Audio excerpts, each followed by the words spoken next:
Garrett, you've become one of the biggest winners in a live stream poker history.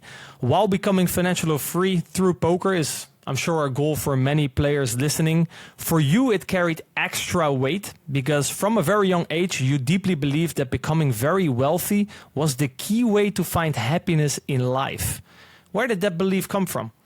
Yeah, it's first of all, I don't recommend that thought process. It's been years, if not now, of almost a decade of therapy to kind of beat that one out of me. But yeah, from a very young age, sort of my household was very kind of money centric, money obsessed.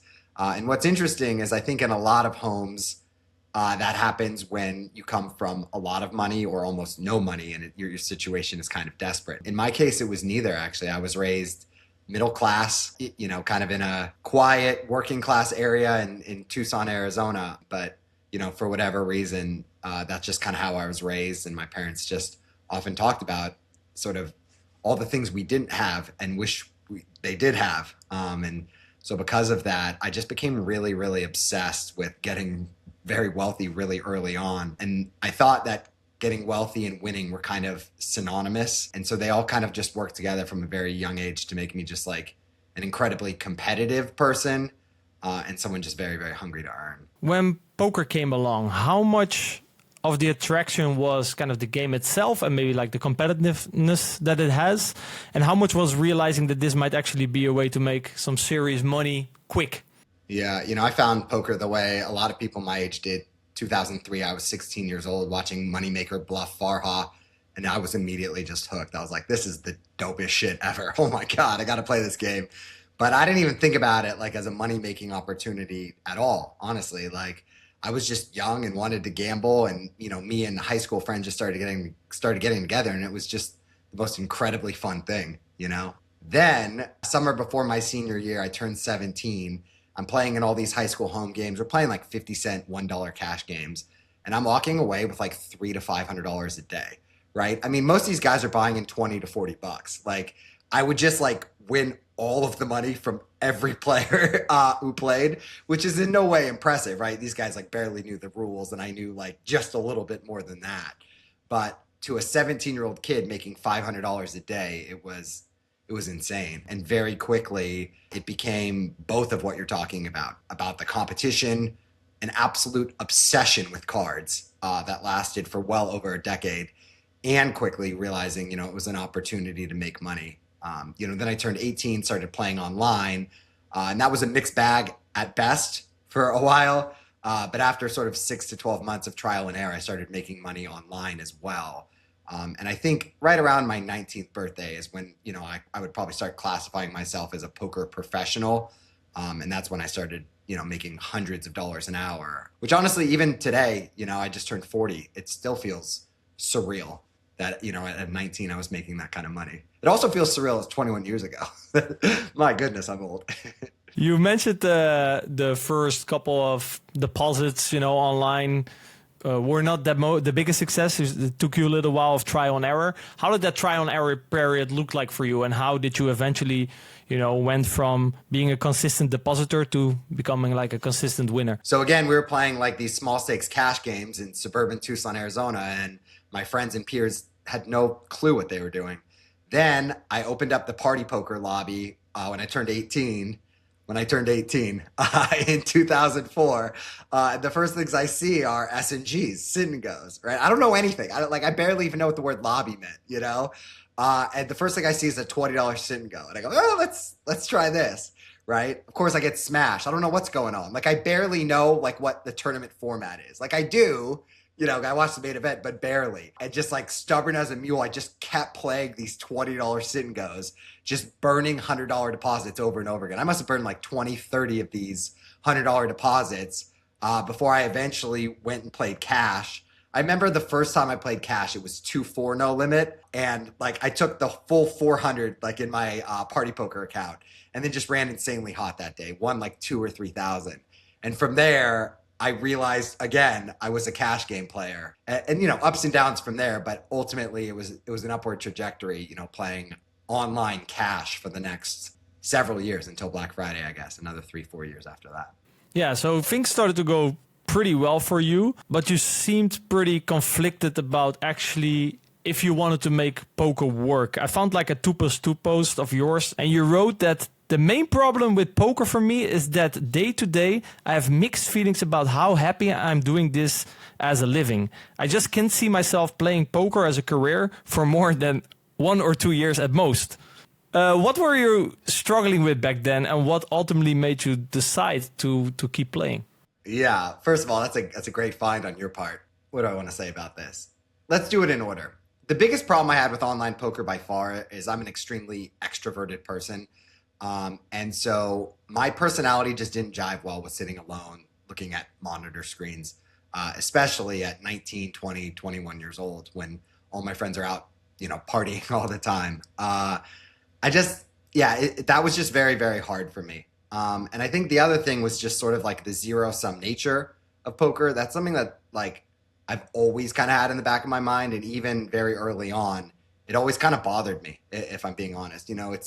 It's such a common topic, right? It's such like a played out cliche sort of topic, but it was certainly, always at the forefront of my mind. And then I think the third one was social pressure.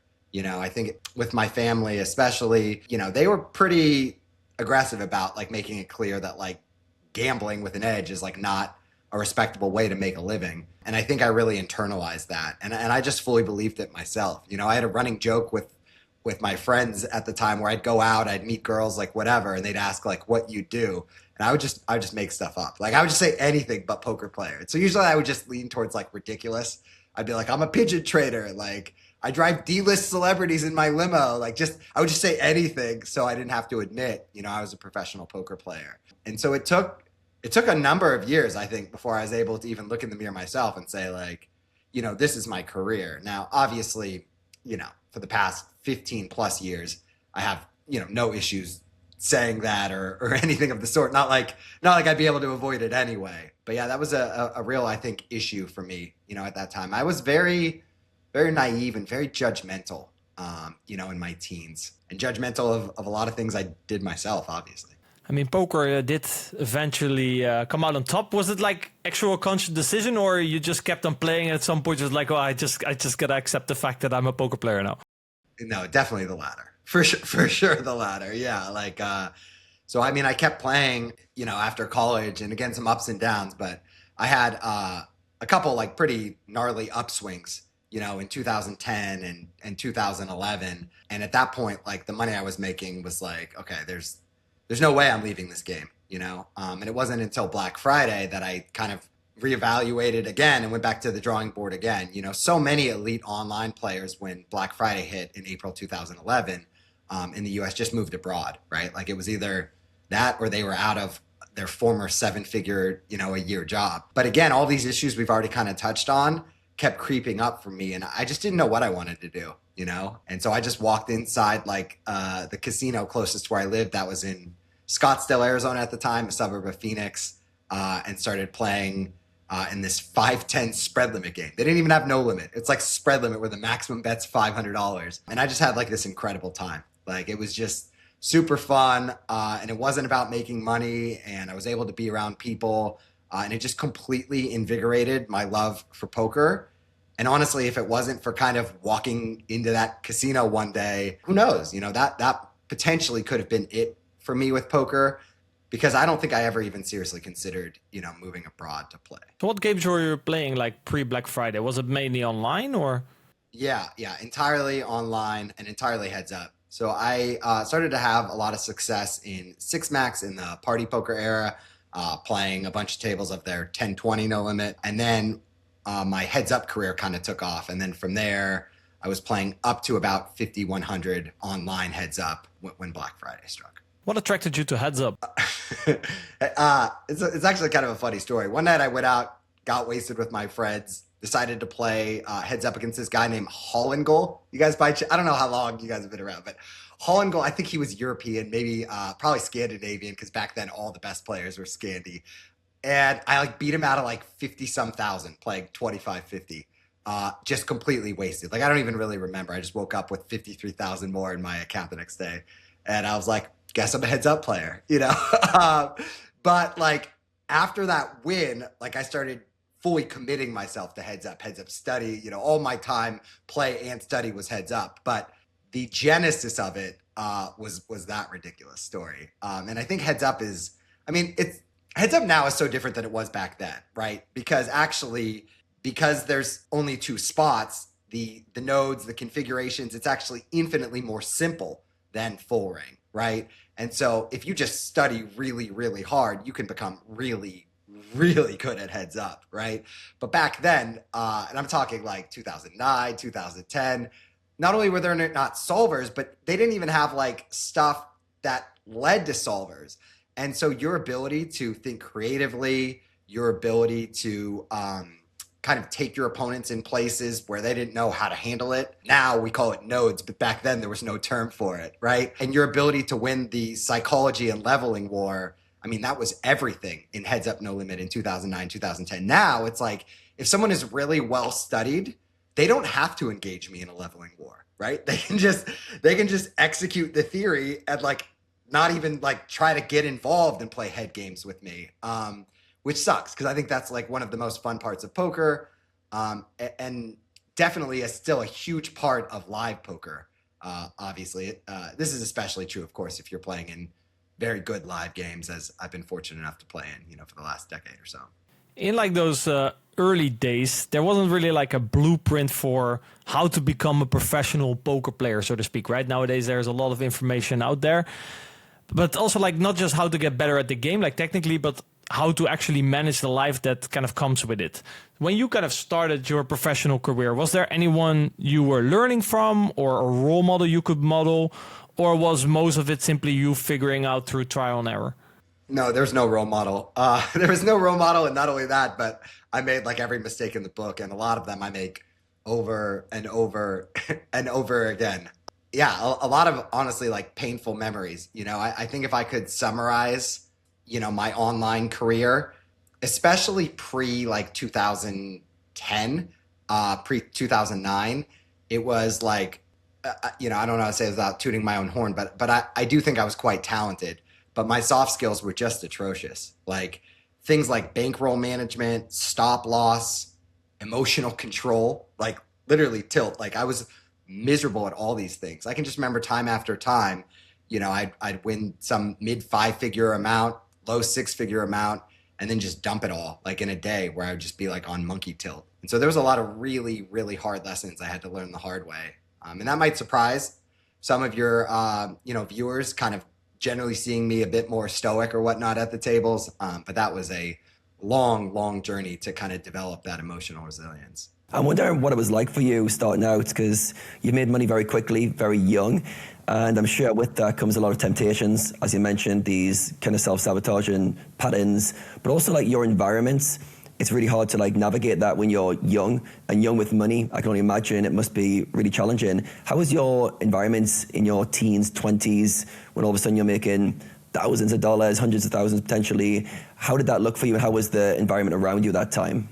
Yeah, I think that's like a big part of sort of why I made so many mistakes. Like I definitely am not much of a big spender, these days. Like I think I have a good feel for sort of what kind of spending adds to my life and what doesn't. Back then I had no idea. Like I just like lived to like spend money on designer clothes and courtside seats and just like spending crazy amounts of money like to try to impress, a whole bunch of people I didn't really know or didn't really like. And I think part of that was because I just like was uncomfortable in my own skin, at that age. But I think these are really like, I don't want to be too hard on myself about this specific point, although there are many others. I'm happy to be very hard on myself. I think that when you're 19, and I remember one day I basically doubled my net worth. I won almost $500,000 playing this Australian pro heads up over the course of like a couple weeks. And so that especially I remember just like really messed with my head. And I was like, oh, money grows on trees. Like, oh, I can make $500,000 like every couple weeks, like no problem, when really it was like the biggest sun run of all time, over 10 or 15,000 hands, So I think it just led to a lot of destructive behaviors. And I think in that way, actually, a poker player, very young on an insane hot streak, isn't all that dissimilar from like, an athlete with a big contract or a new actor, who sort of blows up. I think if you don't have some great role models, to your point, to follow, I think you're kind of bound to make mistakes, and I made a lot of them. As you were speaking earlier, you mentioned that your goal was to get wealthy, especially with your background and how you saw the rich people living different lives. You made money quickly, and I think you ran up to $1 million somewhere around your early 20s, but this didn't really change much for you. What surprised you about yourself in terms of when you were making money, how much risk you were taking? Because I feel like for you, listening to your story, it feels like your appetite for risk never seemed to be satisfied, and you always seemed to go for that next thing. Yeah, I think that was like really kind of part of my nature for the longest time. Like ultimately, I think we all kind of have like an innate sort of need to gamble, if you will. Like some of us are very risk averse, others like myself, kind of the exact opposite. And I was always like looking for the thrill, looking for that high, if you will, to like that rush to gamble on something. And I think ultimately I was probably addicted to poker for a very, very long time. And I think I just really got off on putting myself in like uncomfortable spots where if this went disastrously wrong, like it was going to be potentially dire, for my financial situation. And that happened in many spots where like I was in these dream situations and I'd convince myself like, no, I have to put my whole bankroll on the table here because like I'm not going to get in a game like this in another 6, 12 months. And I think you just kind of have to learn things the hard way. I ultimately went broke at 22.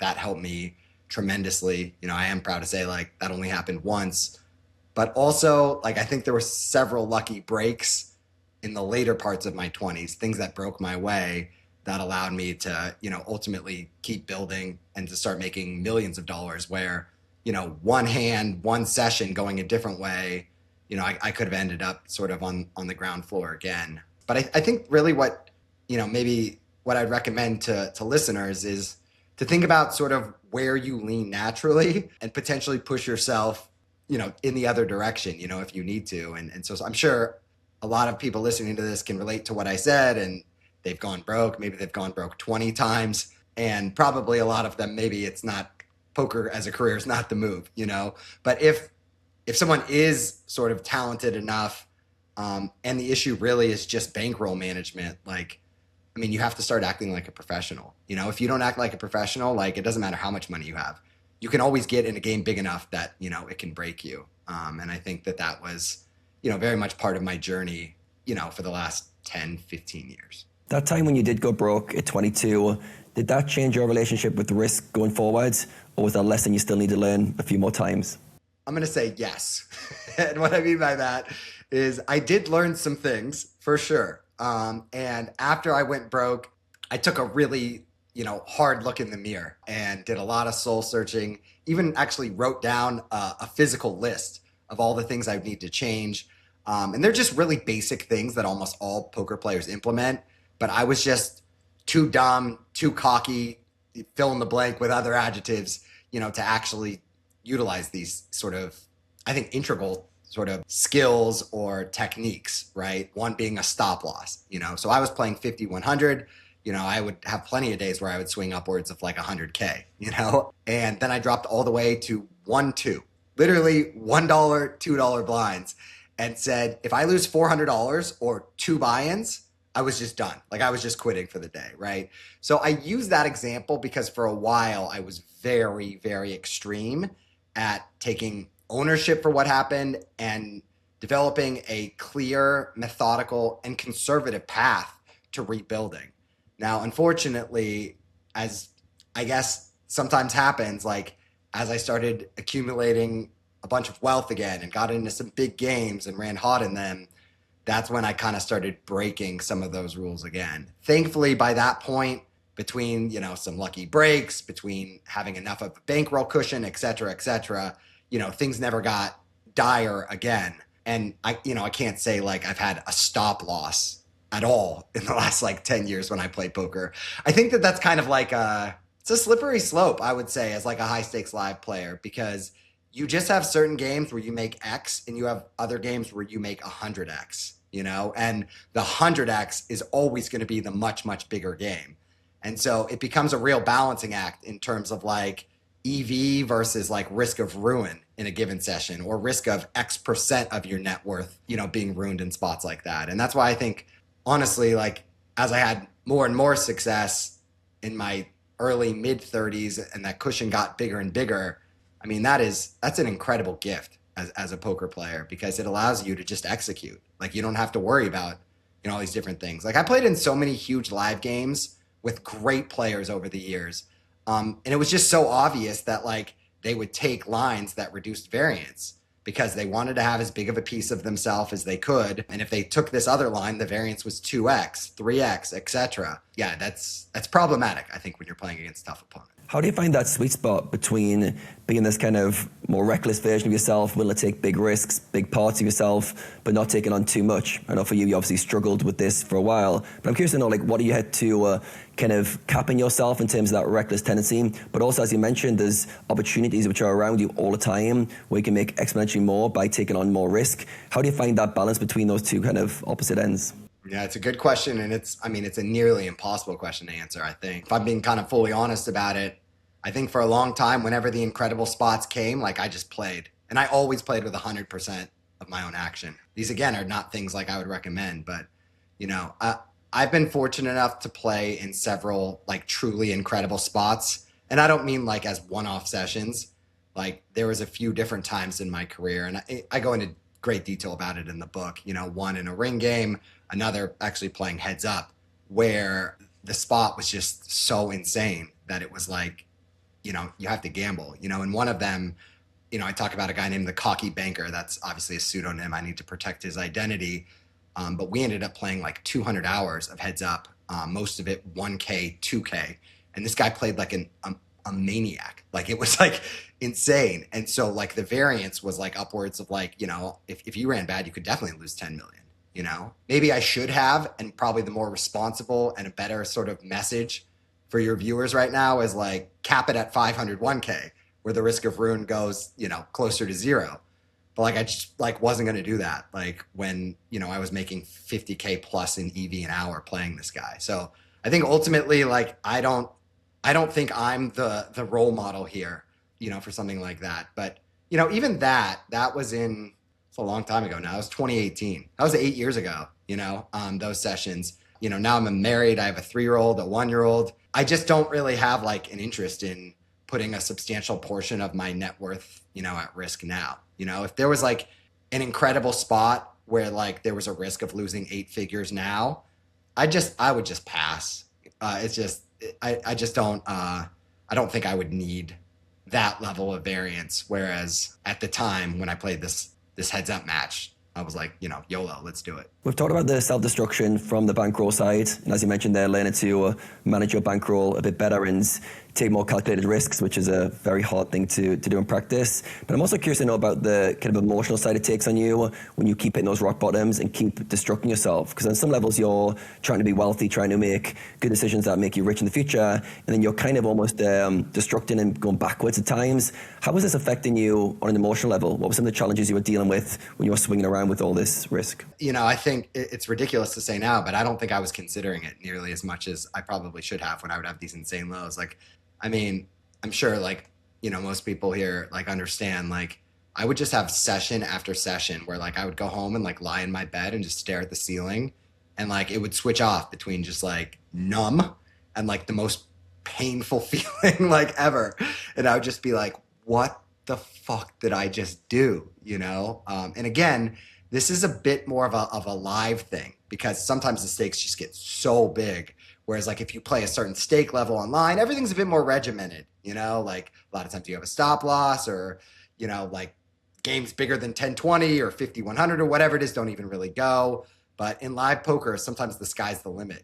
Some live guys, like the amount of money they have is like infinite, So in terms of like how that would affect me emotional, like I think emotionally, it just led to, I think, a lot of ups and downs. And it took a really long time for me to connect, some pretty serious mental health issues that I eventually recognized I had right around my 30th birthday with my career choice. And not just my career choice, but the way I went about my career, right? Just taking such a high risk approach, taking such a like, okay, it might be 10% higher EV with like 100% higher variance, But You know what I will say about that, Adam, is like there's pros and cons to everything. And I think one of the reasons that I developed a fan following in the live stream era is because of this. Like everything that I've already been talking about, like it just kind of shines through in the way I play poker.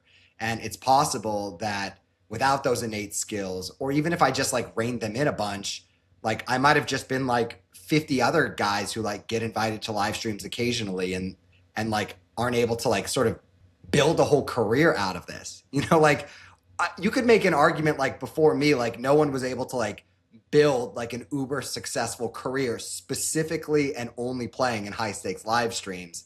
And obviously like that model's of course been proven, you know, multiple times, you know, since, you know, Andrew Roble, it's like, that's mostly what he does now is just play the most epic, you know, poker go games and things like that. Yeah, I think what's interesting about your story is this kind of opposite sides of like taking risk, the big upside you get from it, but also the exposure you have to ruin, also obsession, your obsessive drive, how that drives everything about how you show up in life, but also that can lead to dark places where you're not liking yourself and going into some holes. You did mention you ran into almost like a confliction with yourself where you realized poker was maybe damaging your mental health and it wasn't good for you long term. What were some of the realizations you had around that? I don't think poker is to blame, you know, for my mental health issues. I think my mental health issues have kind of, you know, always been there. You know, I think to explain it as briefly as I can, I would just have these like crazy like peaks and valleys, you know, and I think eventually, you know, my psychologist, you know, diagnosed me likely with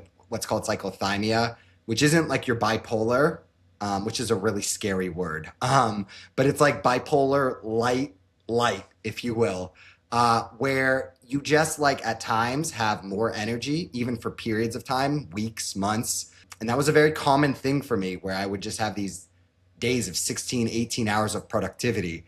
And I would just kill it at all things. And then I would just crash. And I would take several days and lie in bed.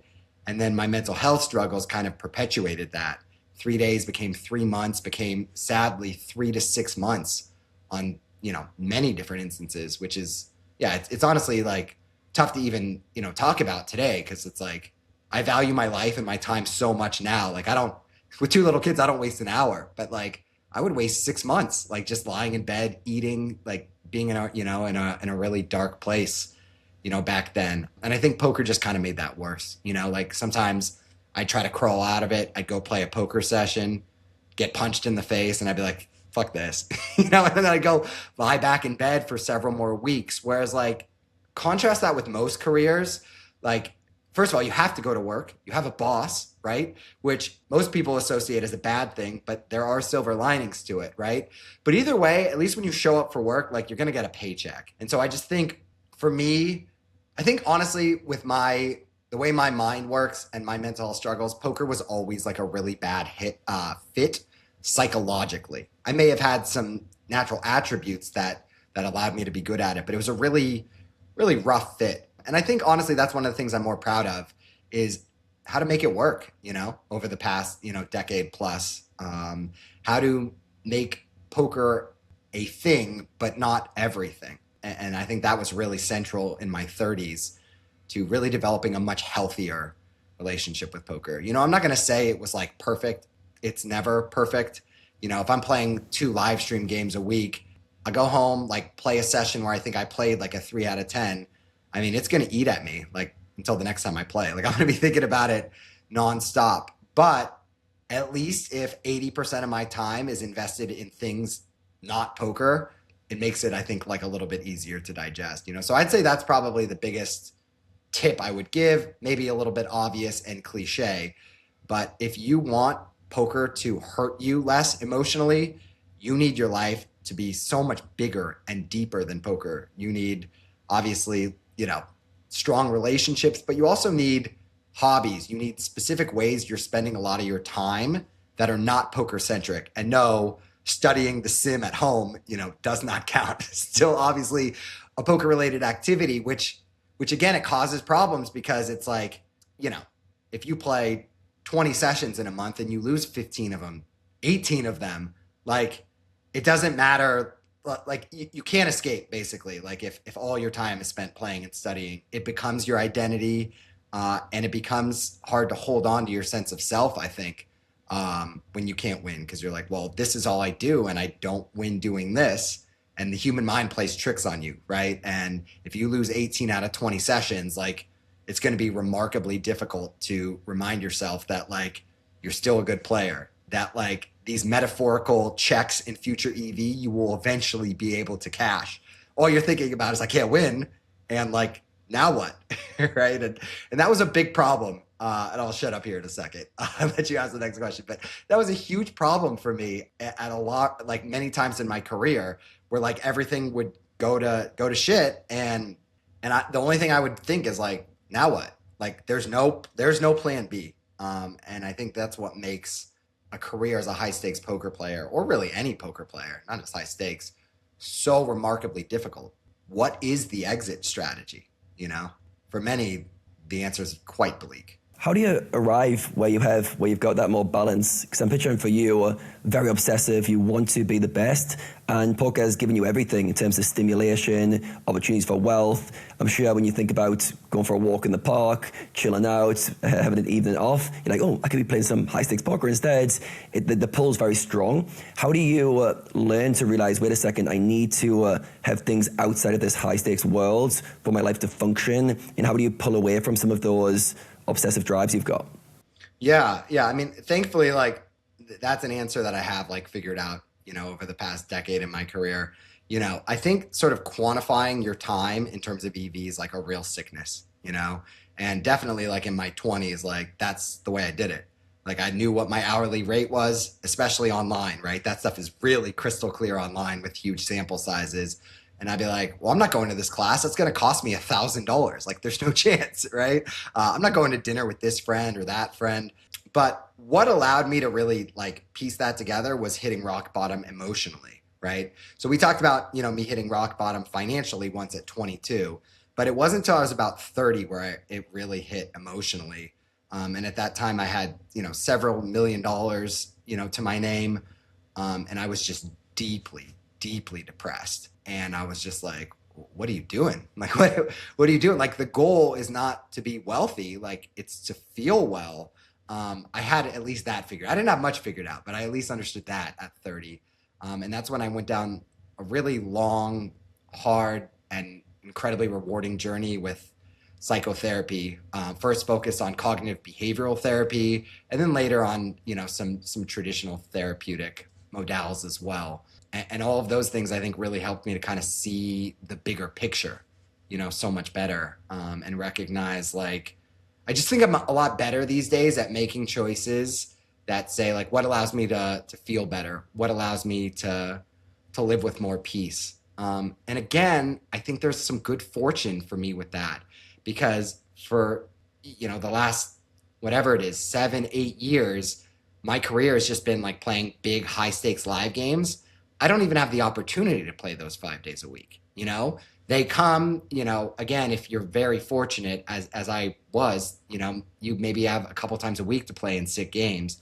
But it really forces you to kind of find that balance. It really forces you to take breaks. And this idea of like measuring everything in EV, it becomes less of an issue, right? I suppose I could spend like all my time studying. And to be honest, I probably studied way too much in my 30s. Way more than I should have. But it's a little bit less messy, because the actual playing and the dopamine rush of playing and the gambling nature of it, I think just like exacerbates these issues, you know, tremendously. What's interesting for you is you were kind of driven to achieve wealth and kind of get rich, and you got there and realized, oh, wait a second, it's not what I thought it would be in terms of how I feel, a bit of a wreck. Yet you didn't move away from poker. You did work on yourself, and you stayed playing high stakes games, but just with a more healthy relationship. I'm curious to know with you, what changed in your relationship with poker? Because from the outside, people can say you're still playing the high stakes games, you're still very much in it. What did you change internally that was different with your relationship compared to before you knew that you didn't need fulfillment through the game? I think in a word, competitiveness. So let me elaborate. So I'm 31 years old, and, you know, I'm on this mental health journey, spending much of my time studying, reading about, you know, sort of ways I can start to feel better, you know, beyond, of course, like my weekly therapy sessions, things like that. And I really did take a lot of time off from poker. during that time. This was 2016.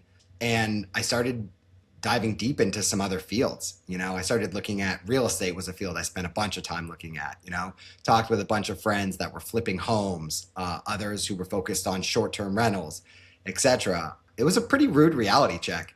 It is really hard to make money in these fields. Like, you have to work extremely hard for a really long time, and you may or may not find success. And I think all of those skill sets I built up with poker, for what at that point had been 12, 13 years, I think it became hard to just throw them all away. And then specifically in 2017, Ryan Feldman, who had been hitting me up for a long time, hits me up in the summer, that year and says, hey, I have another sick game for you. At the time, this was live at the Bike. The games were much smaller, but this was like a 100, 200 game. And it was like Antonio Esfandiari and then just all wrecks. That was the game, right? Which in 2017, that was a sick opportunity for me. That was a great game, And I was like, yeah, let's do it. And I ran hot and won a bunch. And there was a really cool response from the audience because I play in a pretty unorthodox way. And honestly, I was just immediately hooked. I think I was hooked on the dopamine hit of positive attention from the audience. I was hooked on oh damn, these games are way sicker than what I was used to playing Commerce or whatever else. And it just kind of happened by accident. I think, and I think it was it became a thing where it's okay, well, I'm doing this, and this is playing 1 to 2 great live stream games a week. Now, how can I build around this? How can I make this far healthier and more sustainable than I did for the first 30 years of my career? And thankfully, I had come far enough in terms of my psychological toolkit that, starting at 32, 33 years old, I became pretty good at figuring out how to make fit poker into a pretty healthy, peaceful existence, which, that's very hard to do. So. Let me tell you about Hand to Note, one of my favorite tools I use to improve as a poker player. What do all our guests have in common? They are deliberate in how they improve. While most of you guys are discussing hands with friends, watching videos, or looking up a spot here and there, it's clear that the top pros build structured systems and use the right tools to actually get better. One of these tools is Hand to Note. Hand to Note tracks every hand I play. I mark spots in game that I'm unsure about or found interesting, which helps me let go of what just happened and stay fully focused on the current hand I'm dealt, knowing that all hands I played are stored and ready to review when my session is over. Because just like in sports, the next game starts when this one ends. After I perform my session, I go in review mode. I go over my marked hands, the biggest spots I've played, and filter for specific spots I'm currently focused on. Session after session, I build a database of my game, and over time, my tendencies and biggest leaks start to show. This information allows me to direct all my studying to what is most important. With that clarity alone, you can cut your journey to the top in half. But it's not just your own game, because Hand to Note tracks those of your opponents too. Every action they take is stored and ready to be analyzed, ready to be exploited. And as the legendary Sun Tzu said, if you know the enemy and know yourself, you need not fear the result of 100 battles. Clarity is power. Hand to Note gives you that clarity. So if you want to become more deliberate in how you improve as well, and start exploiting your opponents at a higher level, check out Hand to Note via the link in the description down below to start your 14-day free trial, and use code MECHANICS to get 10% off your first purchase. Mentioned commerce there real quick, that the stream games that you got into were way better than the games you used to play at commerce. I want to take it back a little bit to that area, because it seemed to be an area that's very big in your career. I think this happened, you already mentioned it, a bit after Black Friday. Black Friday happens, and essentially you're kind of forced into the live poker scene, right? Looking back, do you think Black Friday was kind of a blessing for you? Oh, for sure. Yeah. To be honest, this role of work, effort versus luck in one's career, it's a pretty central theme in my book. But I just keep coming back to it even in this interview because it was just so lucky, Black Friday. It was like so lucky because I was just not happy as an online poker player in 2011, despite, rebuilding my net worth. I just did not like that job. And I mean, you guys probably saw it like in my eyes when I talked about going into that Arizona 5-10 game. Like I just had so much fun there. And, so after a year of doing that, I was like, okay, like this is it. Like live poker is the thing, and obviously the games were very small and whatever in Arizona. And I knew it was time to move to Southern California. And back then, I mean, the games at Commerce were epic. The public games were smaller, 1020 to 5100. I usually played somewhere in that range, maybe on the higher end of that range most of the time. But they were just such good games. Remember, like I had come from high stakes heads up online. And it was just crazy. Like the second best player in my game almost always was like not very good at poker. Like live poker in 2012, 2013, like it was like online poker in 2006. Like it was like frozen in time, And so the opportunities were so good and your win rates could be so astronomical that I think that also like really reinvigorated, my love for poker. Like 5 years later, 2017, 2018, public games at Commerce and probably around the country like started to get much, much worse. But in 2012, like it was still very much a gold mine. Yeah, I heard you refer to it as like the glory days of live poker. If I walked into a Commerce casino with you in 2012, what would I see that I wouldn't see in a high stakes poker room today? You would see a main game and 4 must-move games of the biggest no-limit stakes, And so especially if there was a tournament series, it'd be like a 20-40 no-limit, 4 or 5 tables.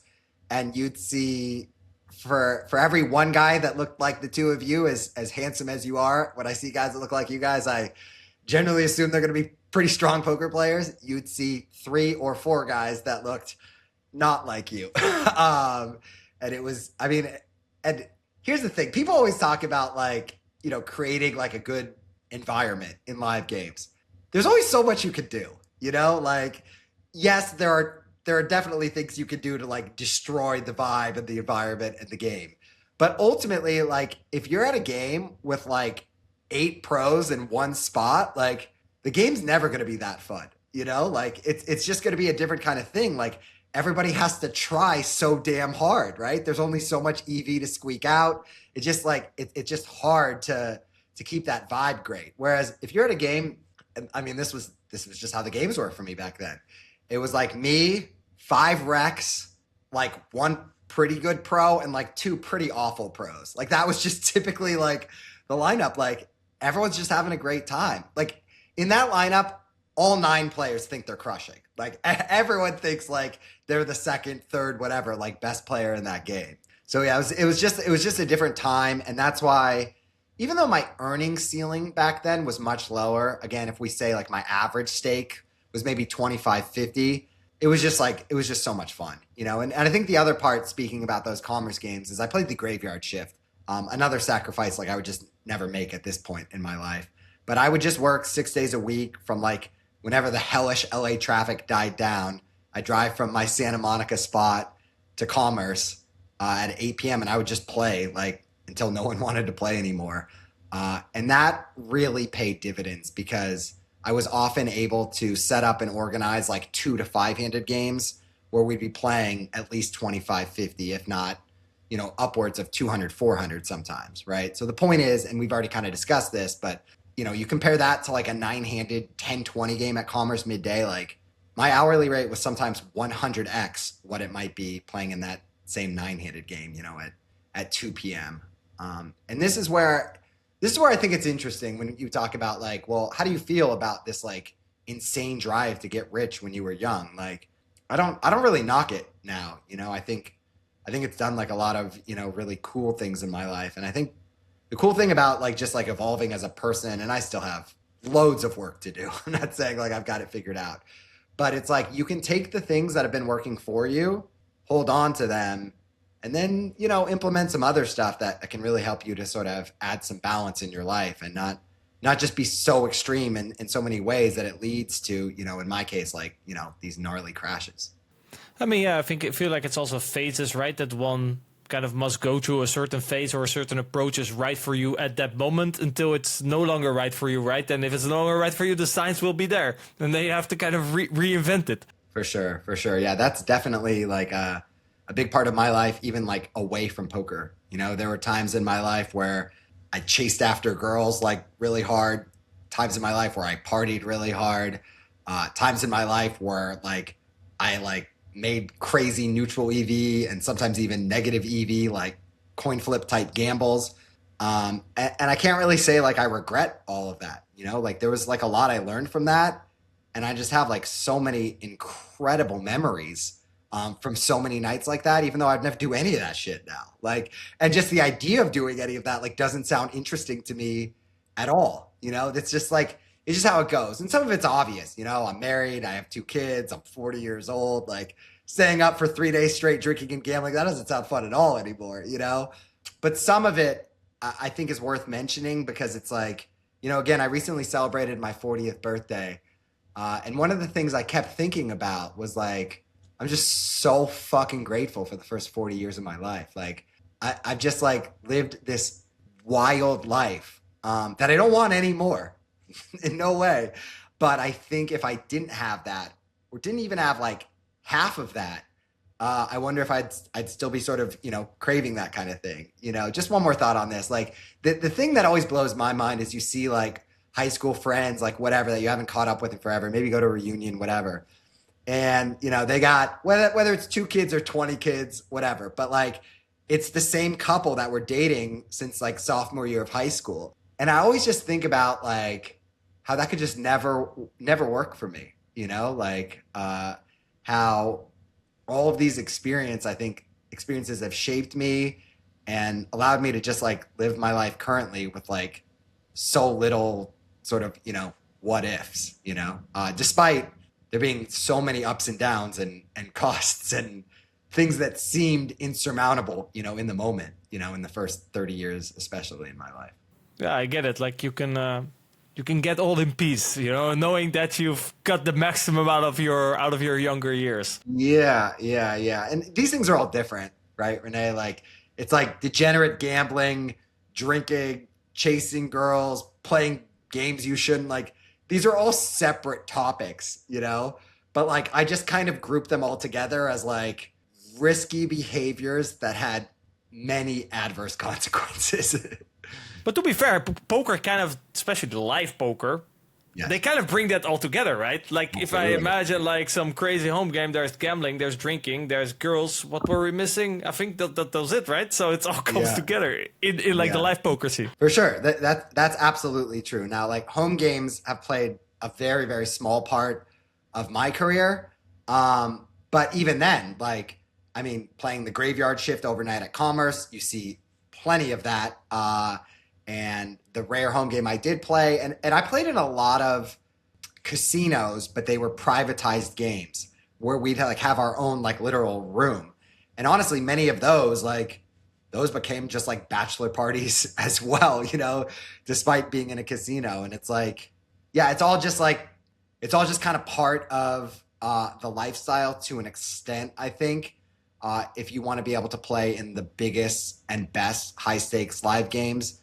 But my goodness, does it take 100 other skills. And as hard as it was for me to get into like a lot of great live spots 5 years ago, 10 years ago, like it's way, way harder now. I haven't done it in a while, but what always reminds me is like whenever I play the main event in the last several years, you go, and even my day 1, day 2 table, it's just like always like a lot of great players, many of them who traveled from like the other end of the world. And so I'm not naive to think like I'm special or that like there's something about like my poker game that like, maybe 10 or who even knows, like 100 people, in Europe wouldn't have if they were thrust into my spot, and I never take that for granted.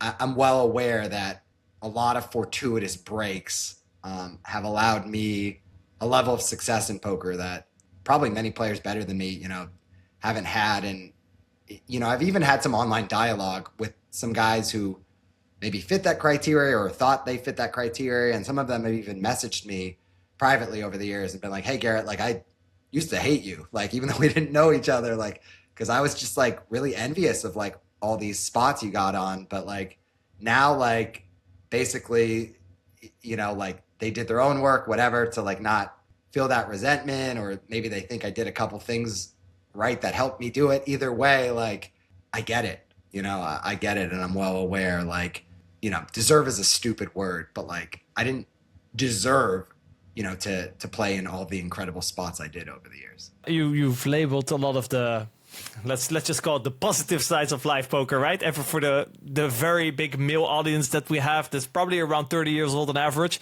this sounds fucking amazing. Initially, you were wary of the day-to-day grind of live poker. I found like this old run it once bio of you, and it literally said in the coaching bio, you were initially wary of the day-to-day grind of live poker, but eventually learned to thrive by taking advantage of all these additional variables that don't exist online. So I'm curious, like, what did you initially dislike about live poker? And what were these like additional variables that you realized you could take advantage of that made apparently live poker much more interesting? Yeah. Well, so first of all, my relationship with live poker has changed many, many different times. You can imagine, again, I started to play it very seriously in 2012. Again, going all the way back to 2006, I played home games. But let's just fast forward to 2012.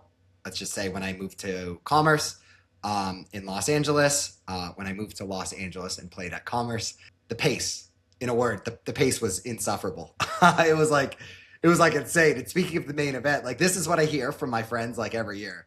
They just go, I don't know why I play the main. Like it's like you almost wish you don't run deep, they say, because like the pace becomes so insanely slow once you hit like day 4, day 5. But I mean, I was used to playing 4 tables heads up. Like I was playing like 1,000 hands an hour, something bananas.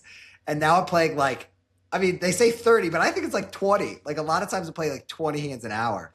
And what that led to was like, yeah, I just wasn't having fun. And I would also just make crazy mistakes. Like my pre-flop play was just atrocious, because of that. So it took like a lot of sort of discipline to learn, how to manage, I think boredom is honestly like one of the biggest attributes, you need to be an elite live player, especially like if on average your sort of skill level is quite a bit above like the games you're in. Again, totally different thing in 2026. I'm sure if you go to like your typical 5-10 game at Commerce now, like it's going to be pretty tough, like probably a lifetime tougher than any game I've ever played, honestly. But, I think to go back to your question in terms of what skill sets I was able to utilize playing live poker, I think probably the one the audience will connect most with is like intuition, feel, as it's often called, or live reads, and live poker in many ways is online poker, but you get to look at the guy, right? Or girl, of course. And I think that was always one of my favorite things, because like there's always a game within a game. It's not just like when you're finally in that 500 big blind pot with them. It's like, how have you interacted with that guy for the last 8 hours? Like if you've just sat there like giving him death stares for 8 hours, like this guy's not giving you information, like when he ships in his last 300 bigs on the river, right? But if you've built up a relationship with him over, those 8 hours, which by the way, just makes those hours, which I talked about can be excruciatingly slow, infinitely better, like by just making friends at the table, etc. I think that's like sort of a big skill.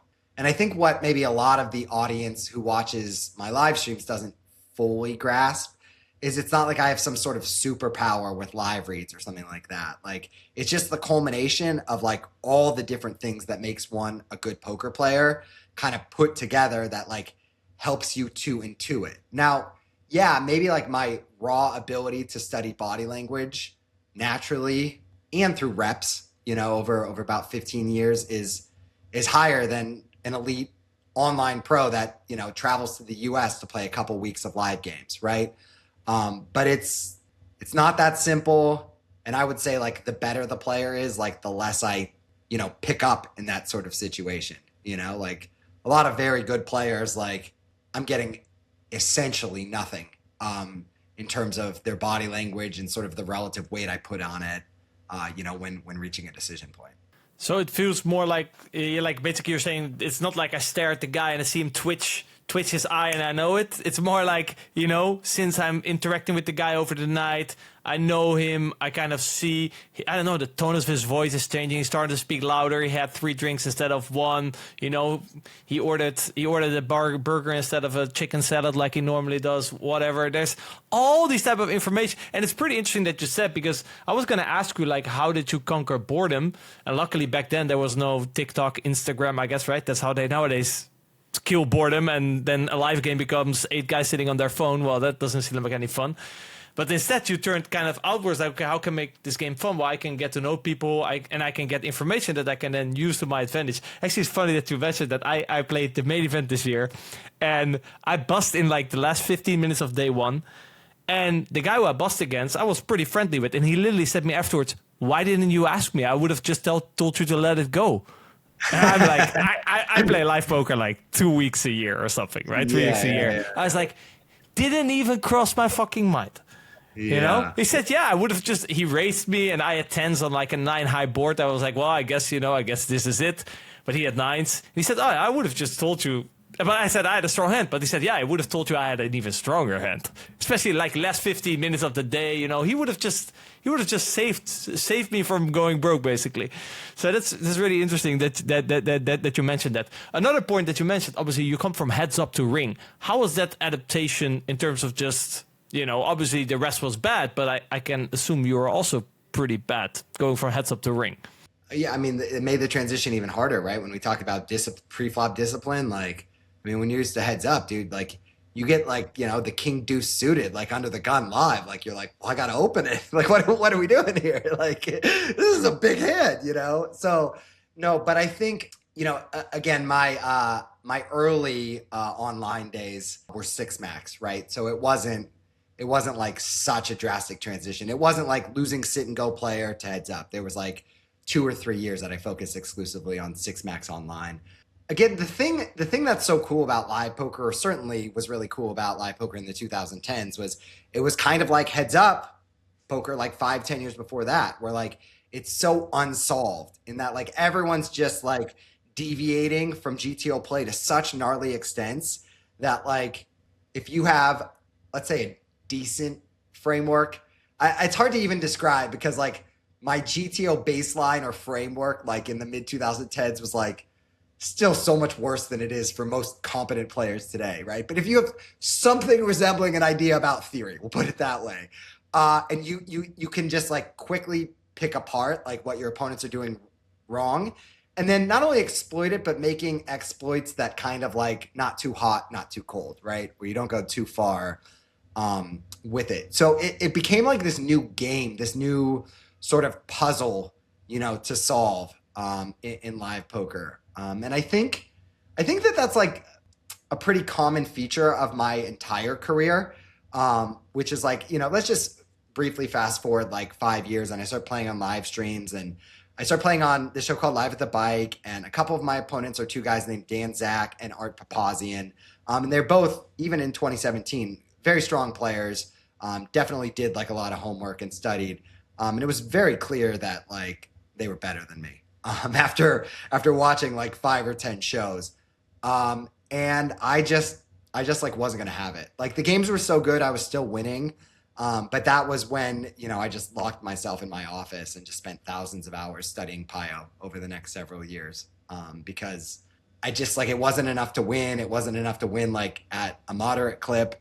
Like I needed to feel like every time I sat down that I was, and Art became a bit of a rival. Dan is a good friend, so we'll just speak on Art. It became like every time I sat down and I saw Art, like my mindset was like, I'm not going to be better than you at 5 or 7 of the 10 things that make someone great at live. Like I'm going to do the work until I'm better than you at all 10 of them, And who knows if that's even true, even in, let's say, 2019 or whatever.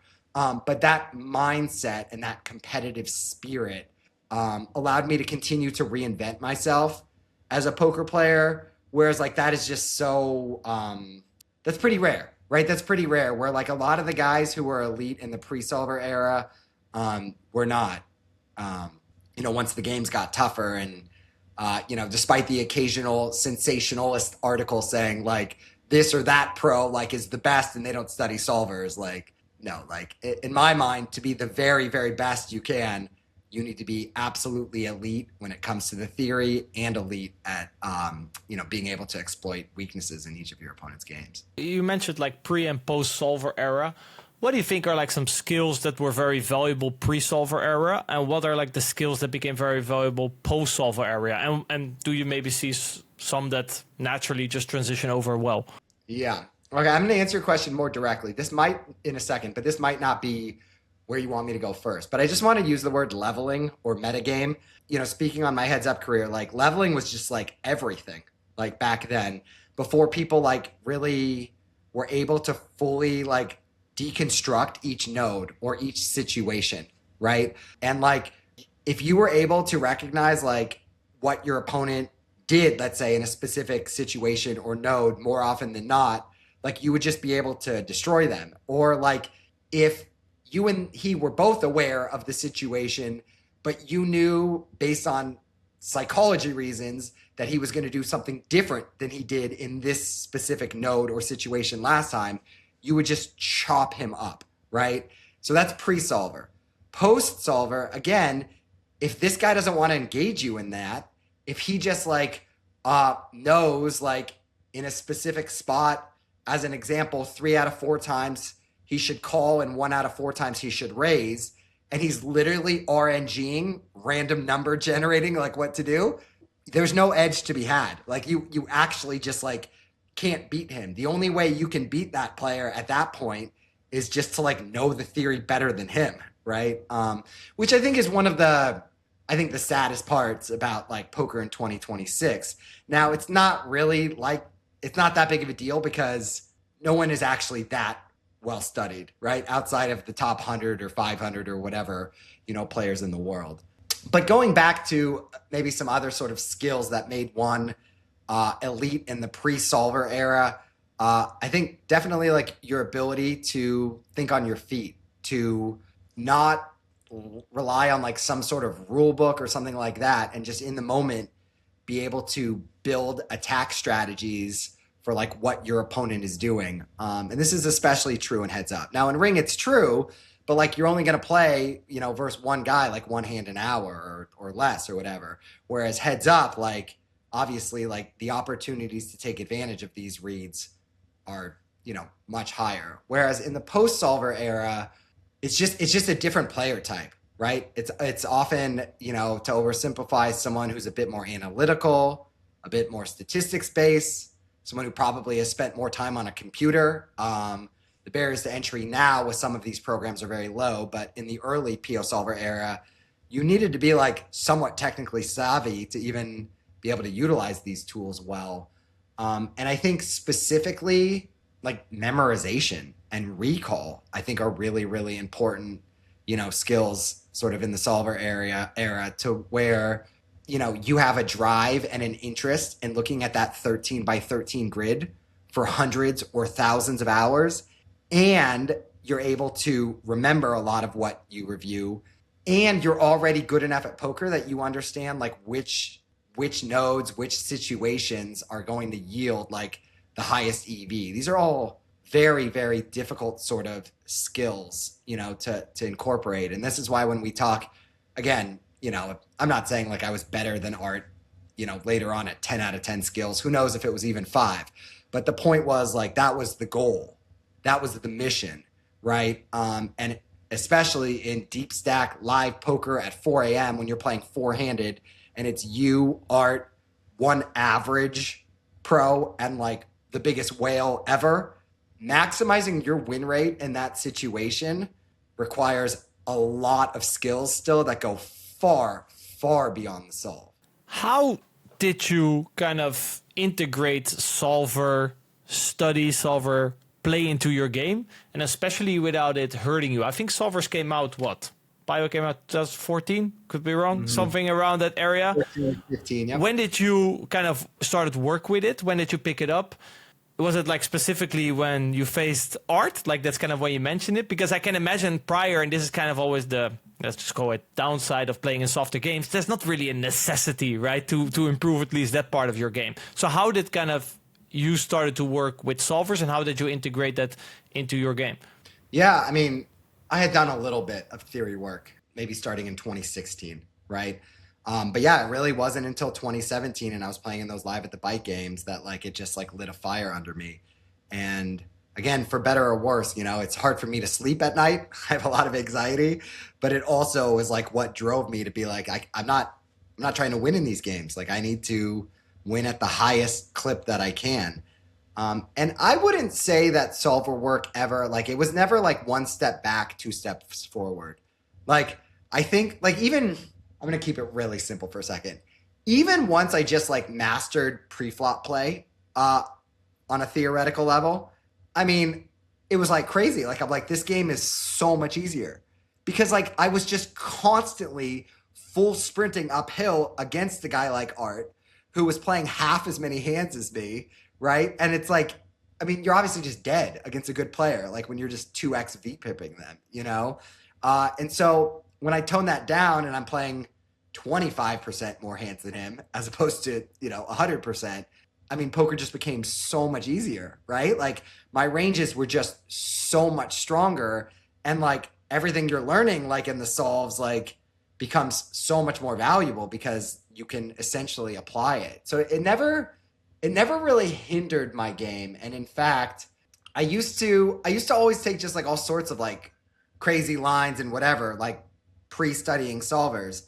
And I just used to have this like archaic system, like 1 to 5. Like, do I think this was good or bad? Right? Like, you know, because certainly sometimes you run a 500 big blind bluff, you get called and it's still maybe a 5 out of 5, maybe a perfectly fine play. But it was all just like analog. Like it wasn't based on like much of anything.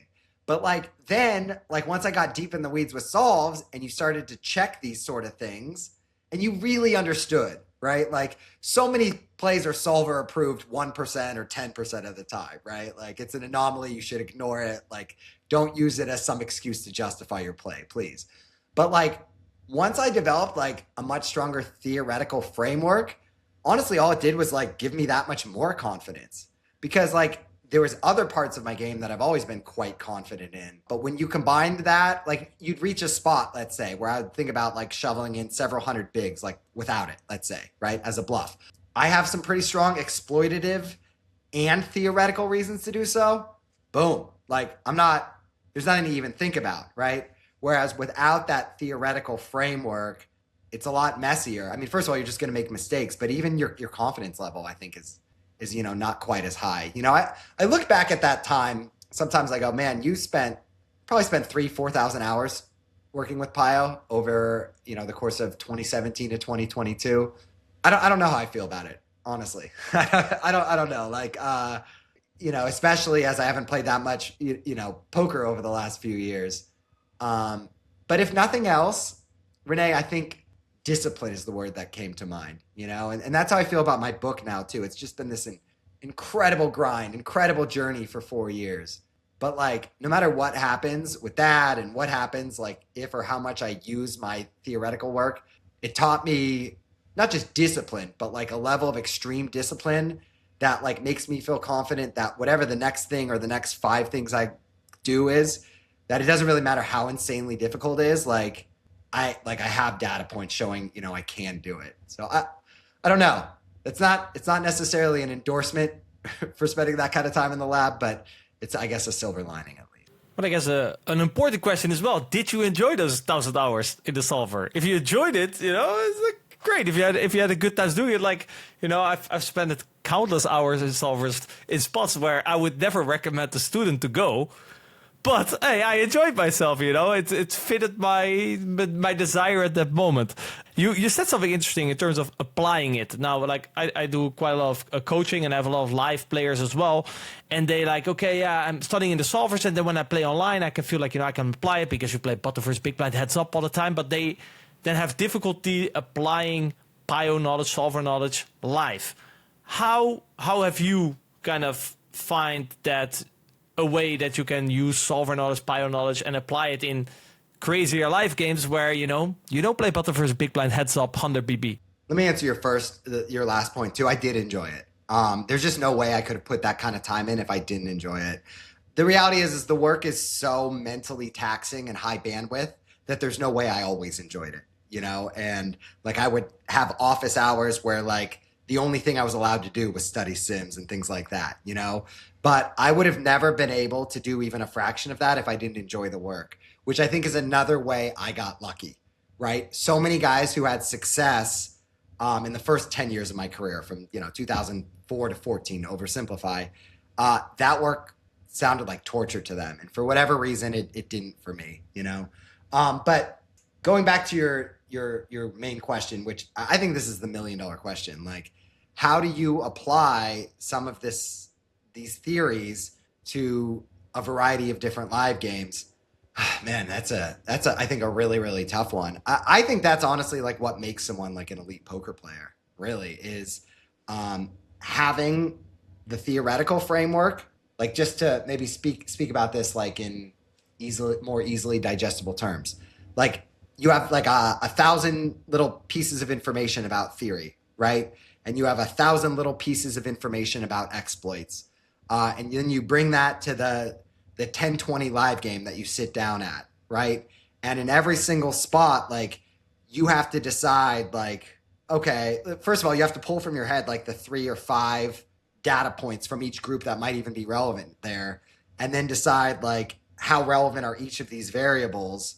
I'm going to be corny here, but to me, that's art. Like that's like, and art is not solver work, right? That's like very mechanical, studying it, like whatever. But being able to blend it, to me, that's art. Now, you go sit down in a mediocre public 10-20 game midday and most of the guys are pros and whatever. Like, yeah, you can just lean heavily on the solve. But again, in the situation I just described, it's 3 a.m., you're playing four-handed. Like, one of the guys is very strong theoretically. One of the guys is kind of mediocre. The other guy's, like, obviously just incredible for the game. There's just so much art to be had in terms of what levers to push, etc. And that's another thing that's true in live poker too, especially high stakes live pokers. A lot of times you're playing 500 to 1,000 big blinds deep, which allows for so many more opportunities for creativity, psychology, things of that nature. And these are the kind of things that still get me really, really excited about poker. When there's an opportunity to, I think, blend the theory and the hybrid and make a lot of money. That's to me like where I don't think there's anything I'll ever do professionally that'll ever be a fraction as much fun as that. Very common response. I'm sure some people in the audience now listening, they always say, well, GTO theory, they don't apply to my games.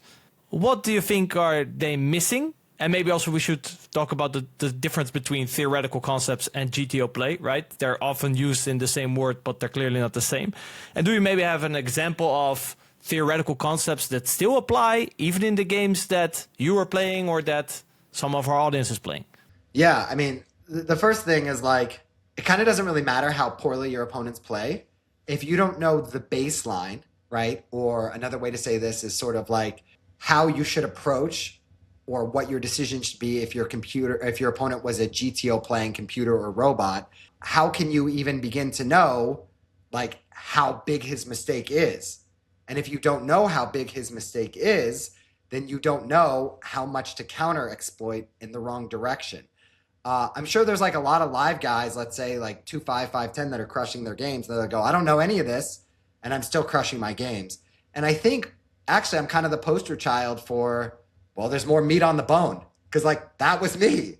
Like I was in much better games and playing much bigger stakes, but that was literally just me. And it's a boring answer, but understanding that baseline is very important when playing against great players and even more powerful when playing against weak ones. Yeah, so only that way you can know what you're actually missing and what's actually possible, right? Because if you don't, then you don't know what's possible. You don't know what you're missing out on. Yeah. I think, I mean, Rene, let's be honest about this. Like, I think a lot of people aren't doing what we talk about in terms of the blending because it's extremely difficult, right? Like a lot of your students, maybe not your students, right? Maybe the bad players in your students' game, right? They mostly stick to a theoretical framework, right? Because there's answers, There's a workflow, there's a process in terms of studying the solve, and they just try to execute.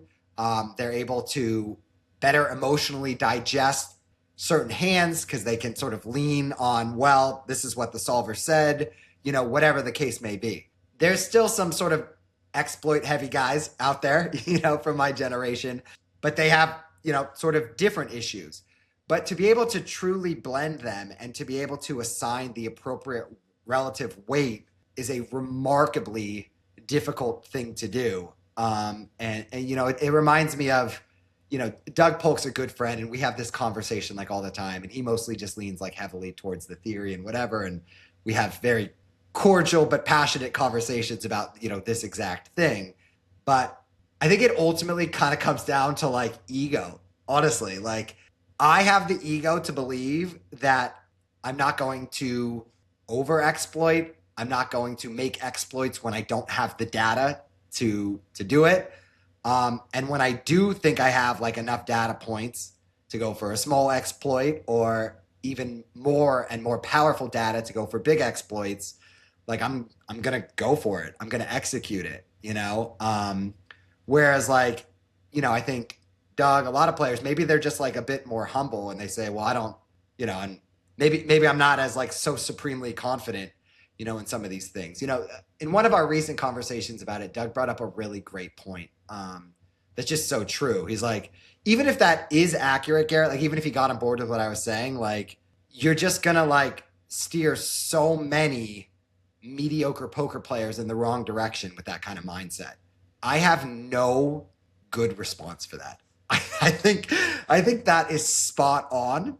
And just to take this a step further and say something both of you guys know so well, but the reason poker is not like chess is because of the muddiness of the waters, right? Like everyone wins sometimes. Guys who win 20% convince themselves they win 60% of the time.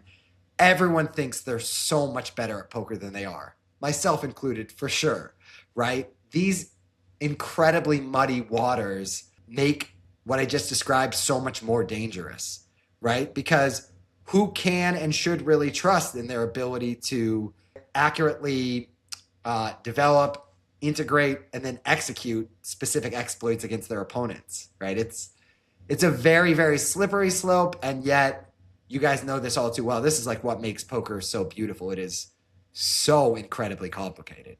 I mean, I think something that we should also ignore is not ignore is the fact that you have 15 years of live poker experience, and instead of grabbing to your phone, you're actually paying attention. So you have so much more data points available that you can actually make a decision on. If I go play live poker, I can look someone in the eye and nothing comes up, right? So the only thing that I can fall back on is like general theory knowledge, general psychology, how humans on average will screw up, and kind of try to project it on my opponent, right? But obviously, in your case, you have so much more information available to you. It would be stupid to just blindly follow theory, where maybe Doc doesn't have that same level of experience, right? So he's like, yeah, listen, this is kind of the best that I got. Let me say two things on that. That's, first of all, that's exactly spot on. And this goes to speak to your point about you go play the main event and you play some cash games on your day off, like whatever. You don't know anyone.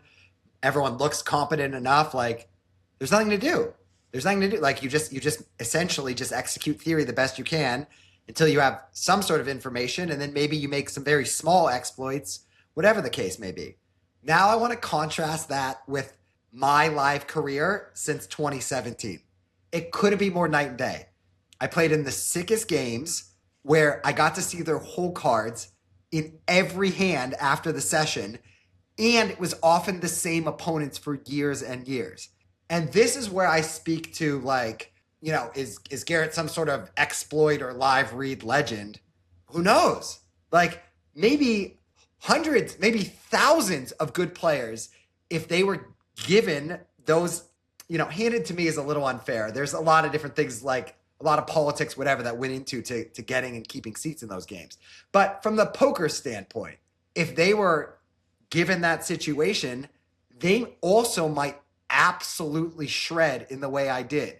They also might be able to, like, I recently started making some of my own content, be able to with no effort at all, pull like 200 like highlight clips, like often against like the pros in the game, because they just make so many egregious mistakes, and you're just given so much data, to utilize with that. And just one more point, Rene, because students come to me all the time with the same sort of thing that you're talking about here. I'll say, "Why'd you do this?" And they go, "Just an exploit." And I'm like, "Okay, tell me more." I go, "How long have you been in the game?" "It's been like an orbit."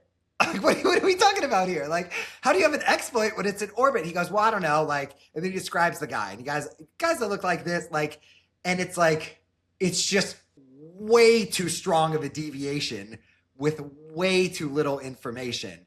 And so many guys are doing it because they're like trying to force the issue, right? They're like, I need to be able to figure out how to make money that goes beyond just executing a strong theoretical game plan, or maybe they're not even all that good at theory, or whatever the case may be, right? But this is why I think there's like 1,000 caveats to a lot of what I've been talking about throughout this whole interview. It's like, you just need some pretty gnarly data, One thing that I get a lot of criticism for is in some of my sessions that were not with guys I played against regularly, so Live at the Bike and HCL, when I played in some big poker go games, whatever the case may be. Obviously, some of this is, the way you run, like whatever. But like, I was on average more inaccurate. Yeah, no shit. Like, I'm playing against a bunch of guys where like, if I was committed, like I would study 5 to 10 hours of tape on them before playing one 5-hour session. Whereas like, when I'm playing like against Andy Tsai, it's like, I have like, I don't know, 20, 30,000 hands I've seen from him on stream. So it's just like a totally different animal entirely. And it's a totally different game, right? It speaks to what you're talking about too, Rene, where it's like, if someone mostly just focuses on the theory and they don't really spend too much time on showdowns and then incorporating that strategy into exploitative attack plans, they're not gonna be all that good at that, right? But that's what I've done my whole career. So that's why that's always going to be sort of a natural, I guess, area of strength for me.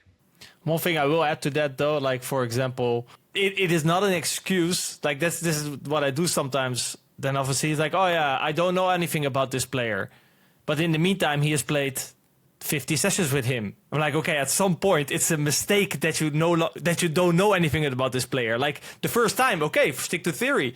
But if after 50 sessions you still don't know anything about this player, something is wrong in your approach, right? At some point you need to gather information and start making adjustments. Oh, this is spot on. Yeah, this is exactly right. And for every student that like makes up an exploit they shouldn't on the fly, I have 10 students and 10 hand histories where this is the problem. It's guys, they play in epic, VIP only, like home games, no pros, like whatever. They play with the same group of like 10 guys for like 5 years, and I'm asking my student like the most basic of pattern tendencies I get, tendencies in their opponent's game. And they're like, I don't know. And it's like, yeah, like you're just, it's the most obvious skill, but it is still just so important. Like, you have to pay attention. You have to be paying attention all the time. And ideally you're able to pay attention and you're able to, at least on some level, separate different situations. You're able to separate like, the check node versus the check raise node versus, like at least like on a basic level. Or if nothing else, like how often does your opponent have it when they shovel hundreds of big blinds in the pot, right? Like, and I'll ask students that like in a spot on the river that's could be close or could be an easy fold or call, and they'll have no idea. Like, they'll be like, I can't ever remember a big hand this guy's been in, even though we've been playing together weekly for 5 years, So it is just so monumentally important, to be able to do that. And the better the game you're in, I mean, the more critical I think it is to lean towards exploits when you do have the data points. You mentioned quite often now that, with students and that you do coaching. What type of coaching do you offer? And like, can our audience learn from you? What's going on there? This is an extremely busy time for me with my book, coming out any day now. But I do a little bit of coaching. They can just find me on my website, GarrettAdelstein.com. /coaching, but you can see the coaching link, right from there. But I think the other big, thing that I've been working on for the last couple of years is I'm actually making my first comprehensive course, with Upswing Poker. It's called Destroy Live Cash. And it's basically me integrating everything I've learned, especially in my 15 years playing high stakes live poker, but in many ways, my full 25 years as a poker player, into one course. It's something I worked outrageously hard on. It took absolutely forever. But what I think separates my course from a lot on the market, in the course, I basically break down like 50 of the most strategically interesting live hands I've ever played. So it's cool. The audience at least gets to see like, the tape and things like that. But each hand has two parts to it. So part one is definitely made for a much wider audience for each of the 50 hands. So even if you don't know anything about theory, even if the word PO solver or GTO wizard or whatever like gives you the heebie-jeebies, I still think there's just a ton of value to get from this course. In part one, in English, I break down sort of everything going on, the most relevant, variables at each decision point.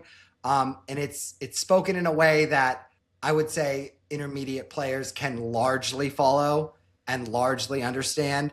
And kind of naturally, that leans itself way more towards exploits. There's a lot of discussion of exploits in that section. There's a lot of sort of heuristics, little shortcuts that give some players who maybe don't know too much theory, some guardrails, if you will. And then part two is literally just the pile breakdowns themselves. I think one of the biggest mistakes so many guys who study with solvers is they just go way too deep into the weeds in certain spots. They don't fully understand where they're capturing the most EV. And so when we break down these sims, it's really going to be about, in the quickest and most efficient way, getting to the information that's most important. And then in part two, there's also a series of heuristics as well. Things that like often require you to look at dozens, sometimes even hundreds of solves.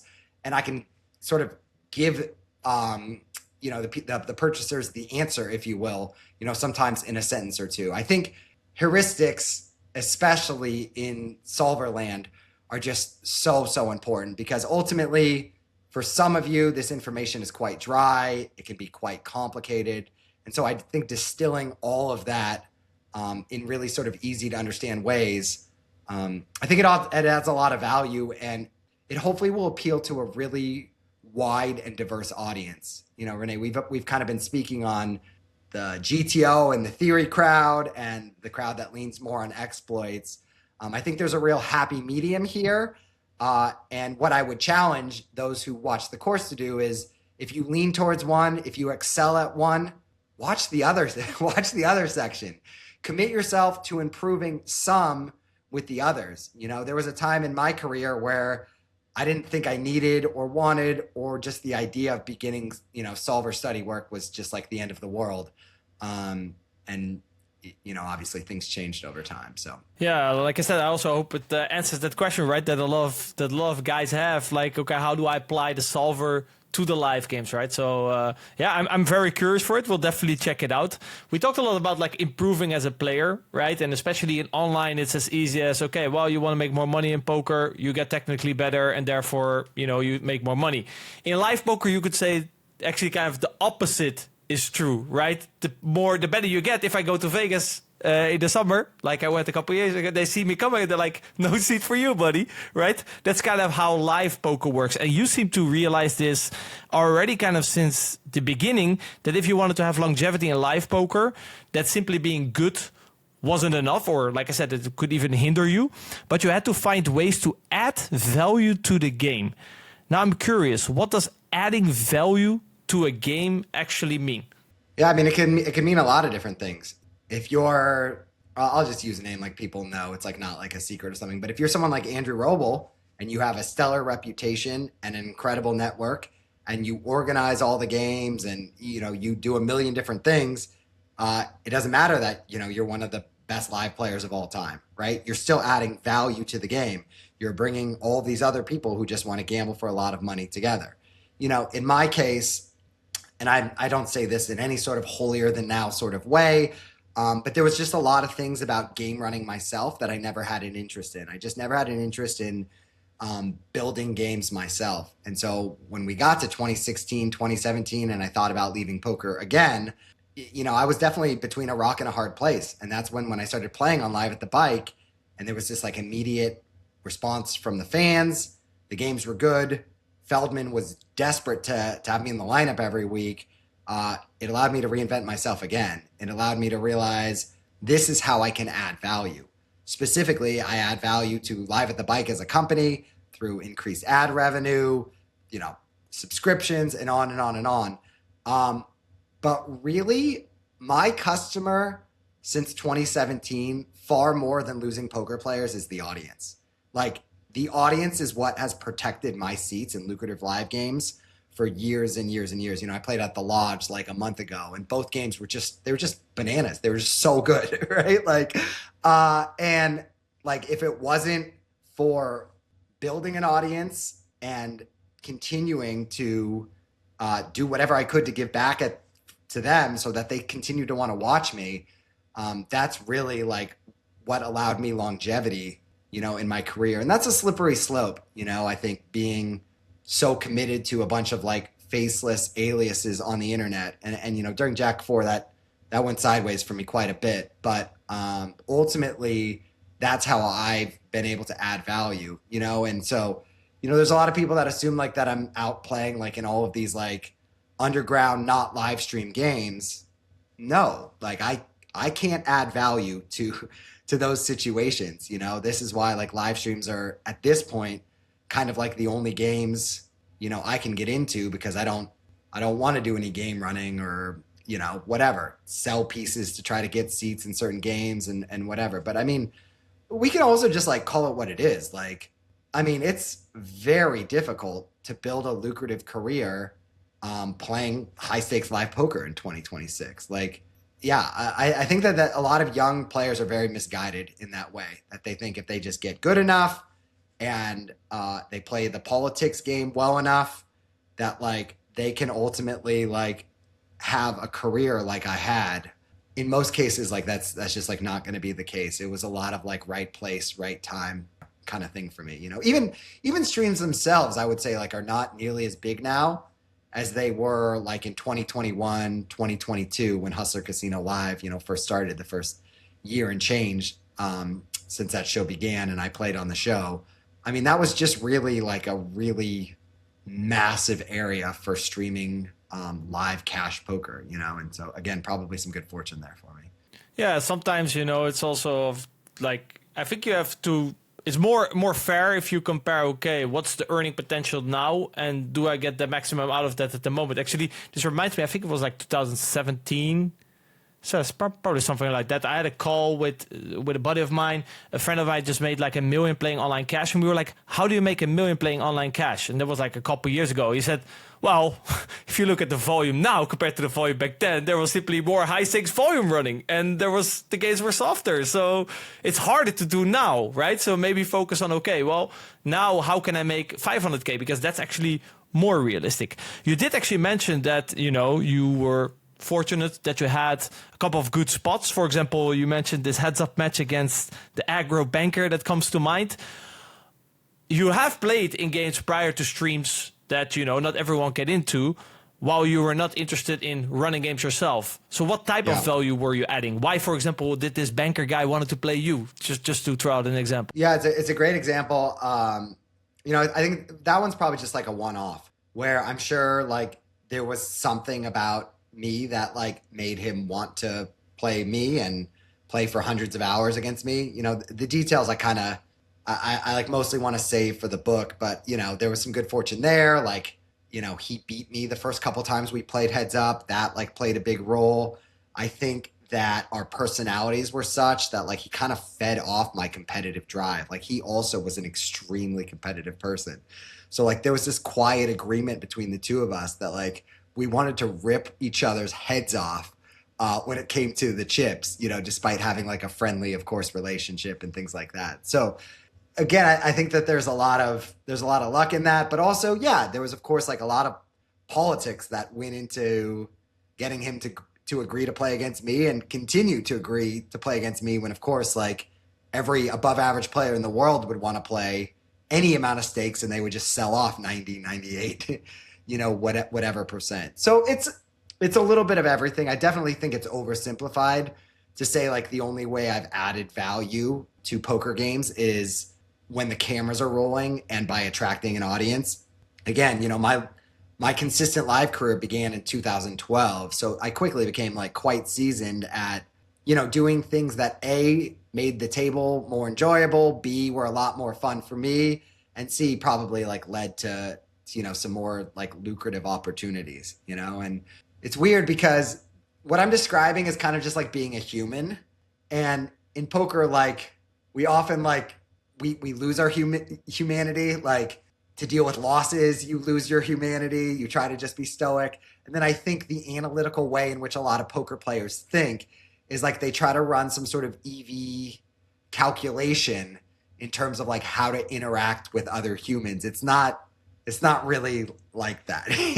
Like I'm not like sitting here like saying like every interaction I had with every person I played with from 2012 on was only because I wanted a friend. But there's like a lot of nuance, I think, to that. And like people can smell like what you're doing. Like if your incentives are like only to try to, legally take money from their pocket. So what would be maybe an example that you said, right? You're trying to make everyone have fun. What will be an example that maybe some of our audience could also try to apply to make their own games more fun? Yeah, tough one. There isn't something that immediately comes to mind. I think like just in general, like I would now kind of like start going down like a bit more of like a personal development train, like a bit. And I would say like, be interested, right? And what I mean by this is like, even for those of you, this doesn't need to apply to a poker table, right? You're at a work party, you're at a dinner with your wife's friend and you're trying to figure out what to talk to this guy about, right? For like a couple's dinner. Like almost everyone is like an expert at something. Almost everyone like has a lot of knowledge about something that probably interests you, and it's kind of your responsibility to pick that out of them. And if they start trying to talk to you about like politics and that's not what you want to talk about, like it's your responsibility to steer the conversation otherwise. To kind of put that into a poker table, whether I'm having a one-on-one conversation or I'm kind of initiating one with several people or even the entire group, those conversations are always going to look quite a bit different. But I think the point remains the same. You need to genuinely be interested in people. And this kind of goes back to my last point. Like if at all times you're just like being like, what happened in that last showdown and how can I extrapolate that information to play better against this guy in the next hand? Yeah, you're going to miss it. And some of your audience is probably thinking, isn't that kind of at odds with some of the other things you were saying, Garrett, about always paying attention at the table? And the answer is absolutely yes. This is like the high wire act. This is the balance between the two of them. And it is difficult, but I think you kind of got to try to do both. It depends, right? It depends. In some games, maybe you're introverted and doing that doesn't sound like fun to you and you're mostly just trying to do something like that for EV, which is kind of icky, but whatever. Let's say that's just like how you're doing it. It's like a tough cash game table that you're probably never going to see the guys again. Okay, then maybe it's not that big of a deal, right? But then there are so many other situations where kind of the opposite is true, and potentially like what might make someone like more of an engaging presence, like while the cameras are rolling, is sort of the same type of attributes that allow you to be more interested in people, So it's not so easily taught, I guess. And I feel like it probably shouldn't be taught by me, a poker player. It should probably be taught by someone who's, sort of really great, like in the personal development space or something like that. At some point, like the games did naturally go away from like the commerce and games started to become more private and more towards like the home game scene. How did you manage that transition? I can imagine that for home games, especially, right, politics fly through the roof. Did you then start to increasingly like lose your seats, or did you still manage to get into the home game scene? Yeah, so I played very, very few home games in my career, and a couple times I did. Like I was cheated in one form or another. Like I was like 0 for 2 in my first like 2 big home games. In one, like it was literally just like a stacked deck. Pretty wild story that I go into detail on in but the book. And then The second time after that, like all of the non-cheaters in the game were all just being negative free rolled, right? Where like the host guaranteed a bunch of money that like he didn't, right? So very, very different things. I guess the second one, cheating, I don't even know if that's the right word for it. Probably is. But anyway, so I mostly had steered, clear of home games, but I played in one epic privatized casino game for a couple years in 2014 and 2015. So a lot of my poker hours kind of applied to that. Then when that game ended, those games were like 500, 1K, no limit equivalent stakes. Very, very big games for me at that time. And once those games ended, I had no avenues. Like I remember I rolled into Commerce like maybe a couple weeks after like that game like was officially defunct. And like the floor man's like, put you on the 10-20 list. And I just was like, oh my God, what am I doing? And that kind of coincided with me like at like the lowest place in my life emotionally and things like this. This was around my 30th birthday. So I actually didn't play much poker in 2016 and thought about quitting a lot. I was mostly just like in bed depressed, like kind of that whole year. Very, very tough year of my life. And then in 2017 was when I kind of got introduced to live streams. So again, like a lot of like good fortune there, whatever. But I would say right around that time, and every market's different, but in LA, that's where public game, like a way to make like a high 6-figure income in public games, I think like all but disappeared entirely. Even if you did everything right, like played graveyard, figured out how to get heads up, shorthanded action, raises the stakes, blah, blah, blah, blah, blah. Your story for me feels a bit like a double-edged sword in terms of like personality traits that are one way driving you to success and another way driving you into a ditch. So I want to kind of cover a few of those. I feel like they're important because I think they're relatable to the audience, and also your story kind of magnifies them in quite an extreme way.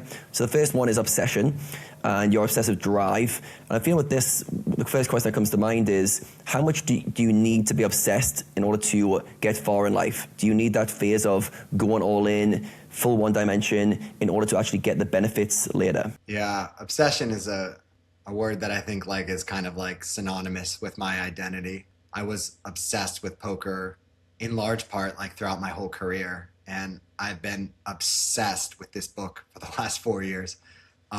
I don't think I would even finish it, let alone have as much pride and joy as I have for it if I wasn't just obsessed with this journey, obsessed with creating, the best 90,000 words I could put on a page. But that's not free. My goodness, is that not free? I've lived with great anxiety throughout my life, and it is so much better now. And I don't have the ups and downs. Like I said, I never really take an hour off in the last 5-10 years, but that anxiety is still there. And, in some ways it's worse because I have all these data points in the past of me lying in bed for months at a time.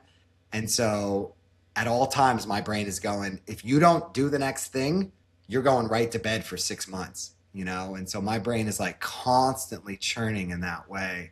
And yet that anxiety drives me to try so hard. That anxiety is why this book exists.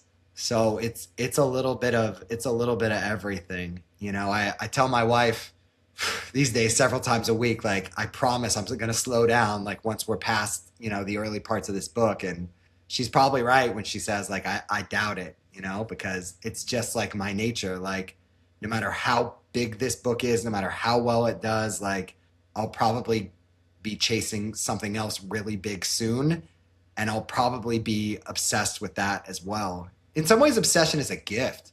Like to me, it beats like lethargy and like directionlessness and like not knowing what you want to do, even more. And so in many ways, I'm grateful that this project kind of, came to me, if you will. It's not that novel an idea, right? Like you face a massive public controversy, like I'm not the first or last person who writes a book, but I'm really grateful for the last 4 years. And also like it's taken its toll on my mental health in small ways. My kids are 3 and 1. Like, yeah, I don't know. Maybe I would have been able to spend, some more time with them if I wasn't so obsessed with this project. So it's tricky. There's no clean answer, I would say.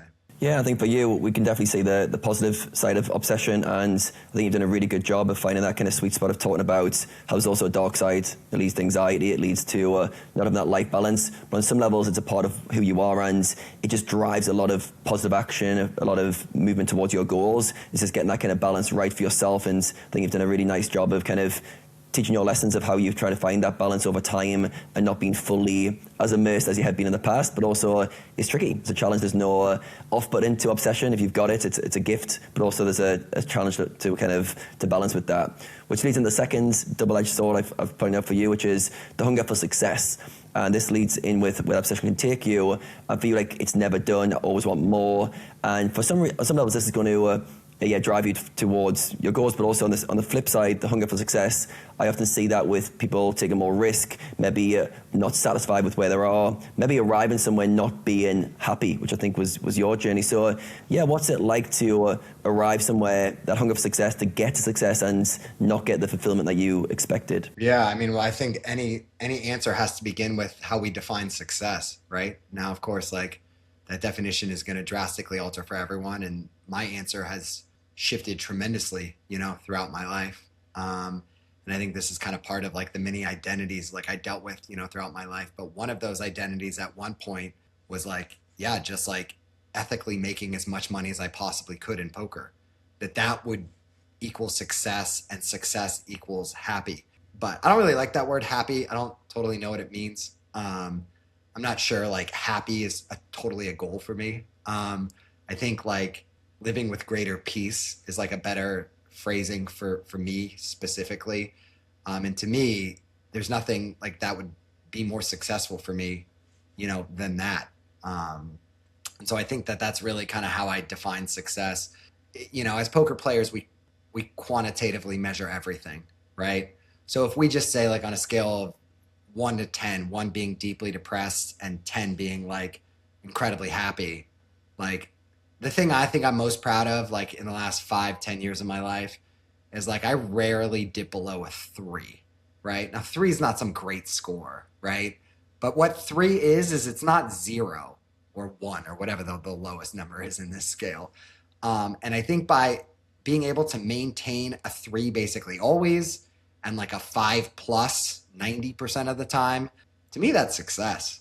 I mean, how is that not success when I would lay in bed for 6 months and gain 50 pounds like before? To me, that very much is success.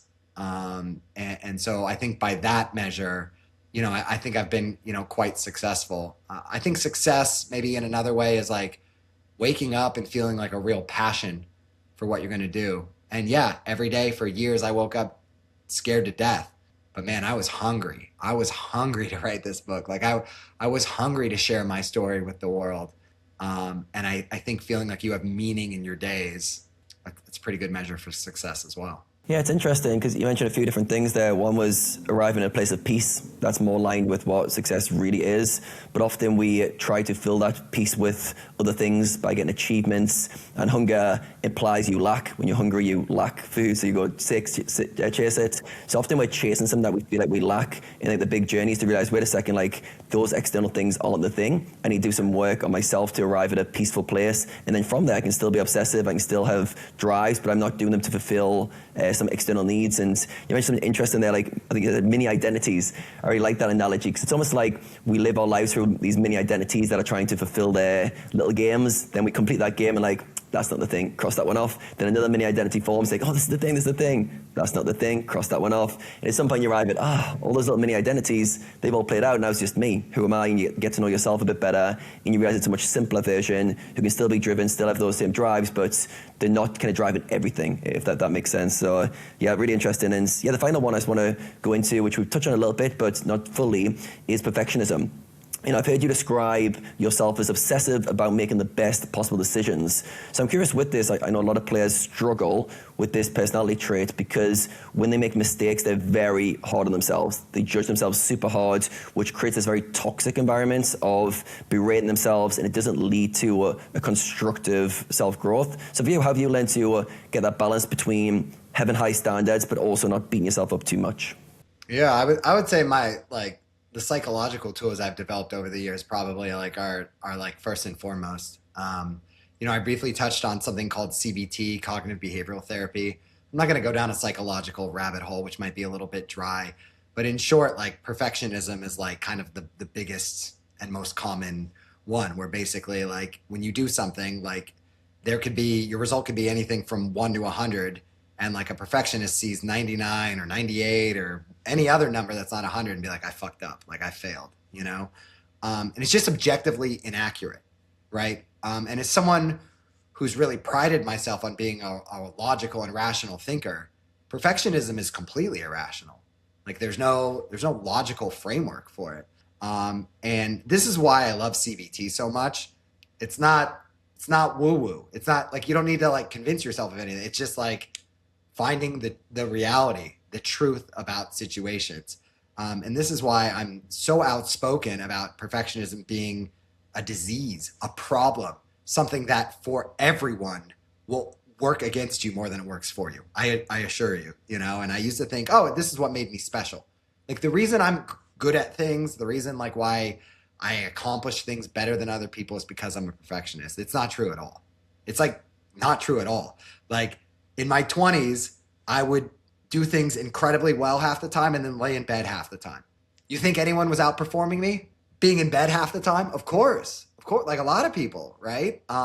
So perfectionism was really working against me, in those situations. And yeah, I think that there's a balance with these sort of things, like I want to go back to something you mentioned right before you asked about perfectionism, which really like hit home for me, which is like various identities and like, okay, you try this thing, it doesn't work. You try this thing, it doesn't work. Like that doesn't mean like you need to follow your natural attributes. This is like one of my areas that I've made like a lot of growth on is I like tried to go from like here to here, right? What do I mean by that?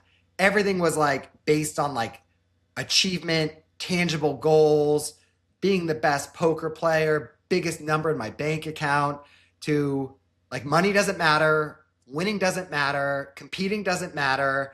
Like the only things that matter are feeling calm and peaceful and your relationships with others, right? No, like I need both. Like I need both. And I thought like, obviously like I took some time off poker after Jack 4 and my first child was born. And, so many of these memories I have when she was a newborn are the most incredible moments of my life. But like, that's not enough 24/7. Like I needed more. Like I needed to compete. I needed big goals. I needed big dreams.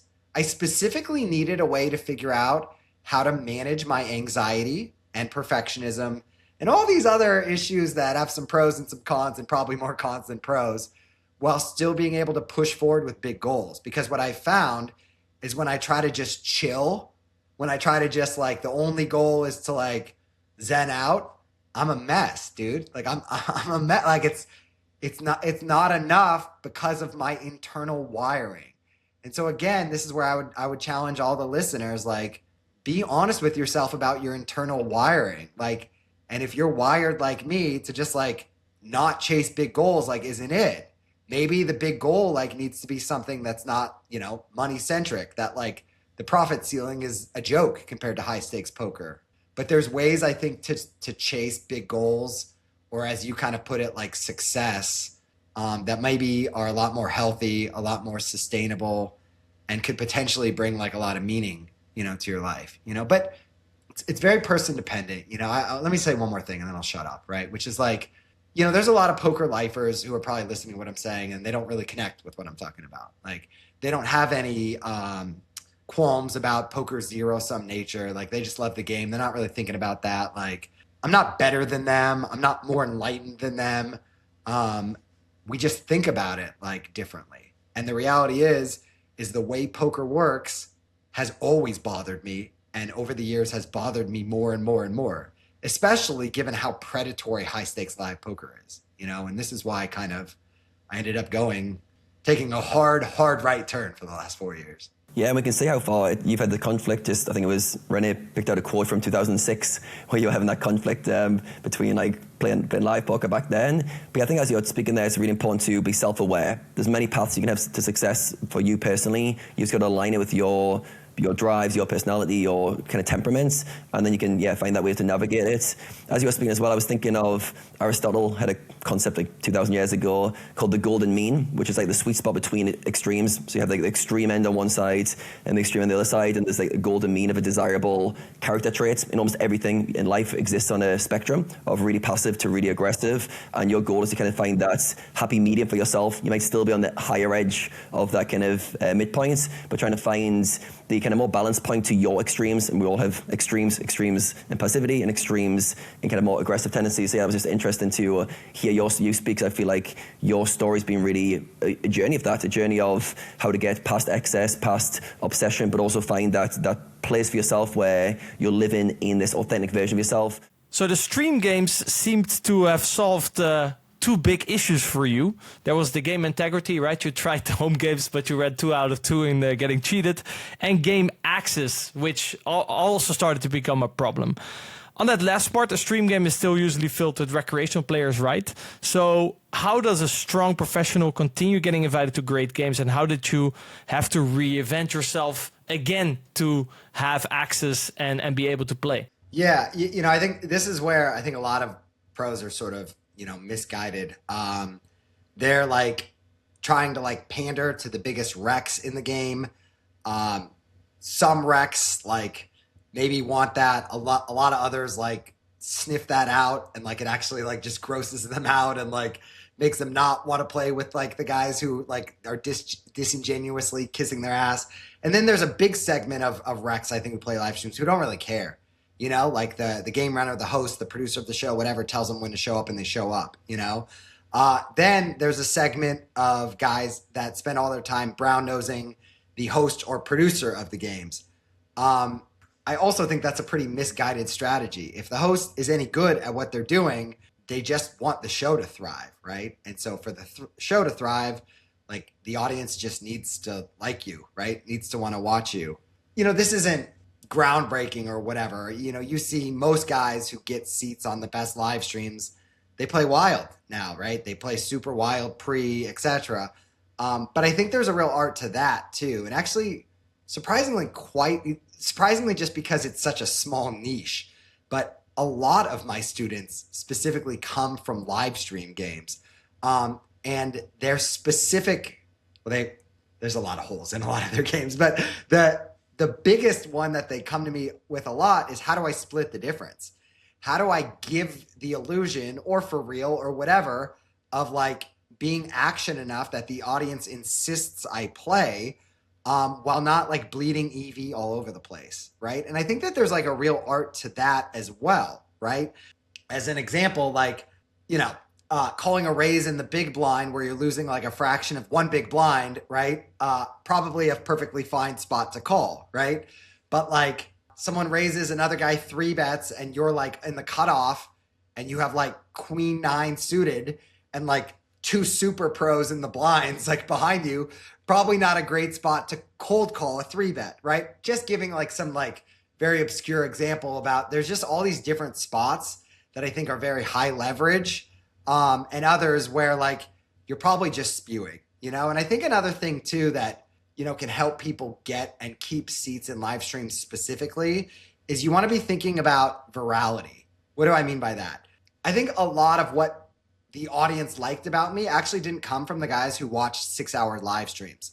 They just like watched all the one-hand 5-minute clips of me, whatever, going wild with bluffs, big calls, or more often, because of the opponents I played at who didn't want to bluff me enough, big folds I was able to make, right? That virality is often very powerful. There's a lot of EV that can be had there. And so what I often argue to a lot of students is like, don't increase your VPIP 50% in spots where you're just like lighting money on fire, like where you're just not even getting back 50 cents on the dollar when it comes to EV. But like, if it's a close spot and you're thinking about running like that triple barrel and you think it's like around neutral EV, that makes a lot of sense. That's where there's a lot of leverage in terms of getting those seats. But let's face it, like that goes against human nature. It's easy to defend too much pre-flop. It's remarkably difficult to, make the kinds of plays that will lead to, YouTube highlighting. Yeah, that's an interesting. You have like an extra variable. Like, if I now do this, would this make for a good reel? Which, if this gets clipped and goes viral, I get a next seat into the game. So, probably my funky play syndrome will go out of the roof if I would ever play a live stream. But it will be fun though. It will definitely be fun. What makes for a good game, right? You from what I understand, Ryan Feldman, right, was kind of the main guy behind making the lineups, but it seemed like you also had some say in it. What's kind of the secret behind putting a good lineup together to make a good stream game? Yeah, I mean, you generally want to have like at least two pros, right? You want to have like a rivalry, at least between the two pros. I feel like in terms of the metrics and things of that nature, whenever it's like one pro and everyone else is a wreck, viewership slips a little bit, in that situation. I mean, I think one of the biggest criticisms of HCL's games sometimes now is, sometimes there's zero elite players. And some of the audience, I think, doesn't like that because they want at least one guy who they think is really good that like they can like cheer for, like the way we cheer for LeBron James, or whoever, right? If you hate LeBron. So I think that there's that component to it. But yeah, beyond that, like the game just needs to be really good, right? Like I think a game with like 4 tough players is arguably like not super sustainable because it can be hard to get like 5 great players for the game. And if there's 4 great players, maybe the next 3 mediocre pros don't want to play. It's all just like there's a very thin line, I think, between a great game and a game that breaks. And definitely like whatever challenges or issues I have with Ryan Feldman, I'll definitely say like, in my later years of playing, like he became so elite at that. Like there was just so many games like in the first few years that either like literally fell apart or almost fell apart. And like eventually like he kind of learned the secret sauce to build sustainable games. And, I think sort of his interests and my interests just aligned in a way that allowed for a very like mutually beneficial, business relationship until we did, obviously. I'm curious, like, were you hesitant in the beginning to play on live streams because you will be showing like your whole strategy? Yeah, totally. Yeah, 1,000%. Now remember, when I started playing on live streams, like my theoretical knowledge base was pretty low. So like I exploited so hard, so often. And so showing my whole cards like freaked me out like crazy. And I mean, in many ways, like those worst fears like did kind of come to fruition because again, a couple of my opponents were great players like Art and Dan Zach, and just like them watching every hand, like they were able to chop me up. Now the audience probably watching, like even if they watch those games, probably like doesn't remember it that way. But I certainly do. Like I remember just so many hands where I look back and I was like, yeah, of course they did this. Of course they owned me here and here and here. But it wasn't, again, once I started playing like there were so many pros that it just like outweighed the cons considerably. And I think that that's actually an underrated variable in terms of me getting in the lab and starting to study theory a ton too. When every one of your hands gets shown, man, I feel like it really becomes necessary to become much stronger when it comes to GTO play. To at least look somewhat in line, right? At least this is a frequency thing, right? At least I'm not going too far off the book. You did mention like that you kind of enjoyed, I think you said the positive attention, right? When also all your hands started to get clipped and like, oh, this Garrett guy, look at him making this fold, making his bluffs. Was there also like the flip side where you felt like, or afraid of like the audience judging you by either you as a person or the plays that you are making? Yeah, absolutely. Yeah. There's like, I'm not going to get like too deep here, but there's like things about my personality that stem, from my youngest years, as there is for all of us.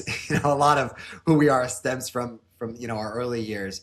That makes me very much a people pleaser. That makes me sort of desperate to be liked and approved of by everyone. And yeah, for like a very long time, I spent too much time like trying to win over, everyone. And my God, did that bite me in the ass in Jack 4. Like that just like wiped me off my feet. Because I went from, I mean, let's just call it what it is. Like I was overwhelmingly liked before that day to maybe being generous, saying I was very polarizing after. And I just didn't have the self-love. I just didn't have the tools. I didn't have sort of like this belief in my internal goodness to not let like the deluge of attacks honestly just like completely fuck me up.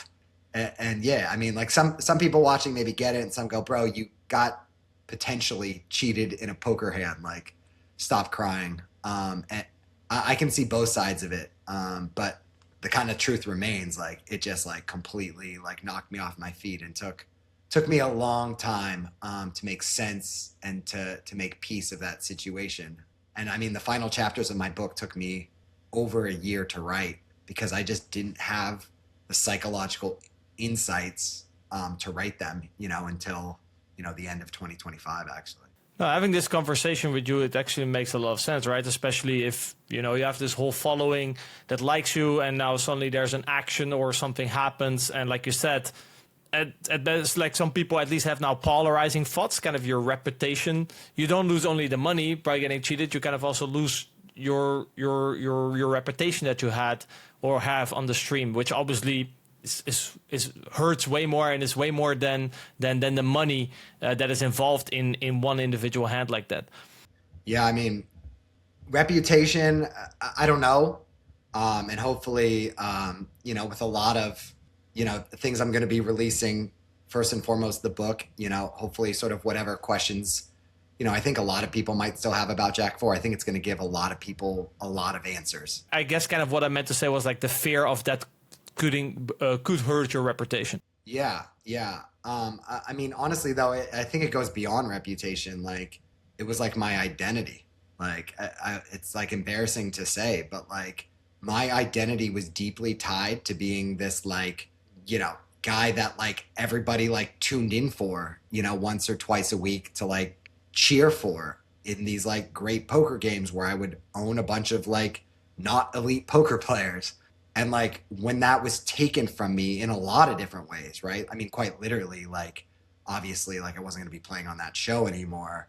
There was just like a lot of rebuilding I needed to do with things far more important than like, one in whatever people like, I think very misguidedly thinking like I stole money from Robbie or something bananas like that. It was, it really kind of cut to my core, but it's good because it's like that was going to come like one way or another. Like it didn't need to be like some like gnarly public scandal. But like if your sense of self is like that weak, if you're standing like on like metaphorical stilts, like one way or another, like they're going to get knocked over, at some point. Everyone always tries to find silver linings and things they're grateful for when tough things happen in their life. But certainly from my vantage point, like I think like I'm a better man, a better person, and a far more resilient one as a result of everything that went down, during that controversy. I think what's most interesting as well is where that Jack 4 hand led to. It kind of took you down a direction of introspecting. You took yourself away from poker for a while, especially the live stream games. And for you, this led you to start writing your book and start thinking about your ideas. See, I'm curious to know for you, like when you did take a step back, you've been a world-class poker player for best part of a few decades now. What was it like being a beginner, learning to write and learning to get your ideas out there? And how was that process for you? Really hard. Really, really hard. Really scary. I like to refer to myself as a recovering perfectionist because perfectionist is a title I used to wear proudly, and it's trash and it only hurts you. And I'm not going to sit here and pretend like I don't try really, really hard at all the things that matter to me still.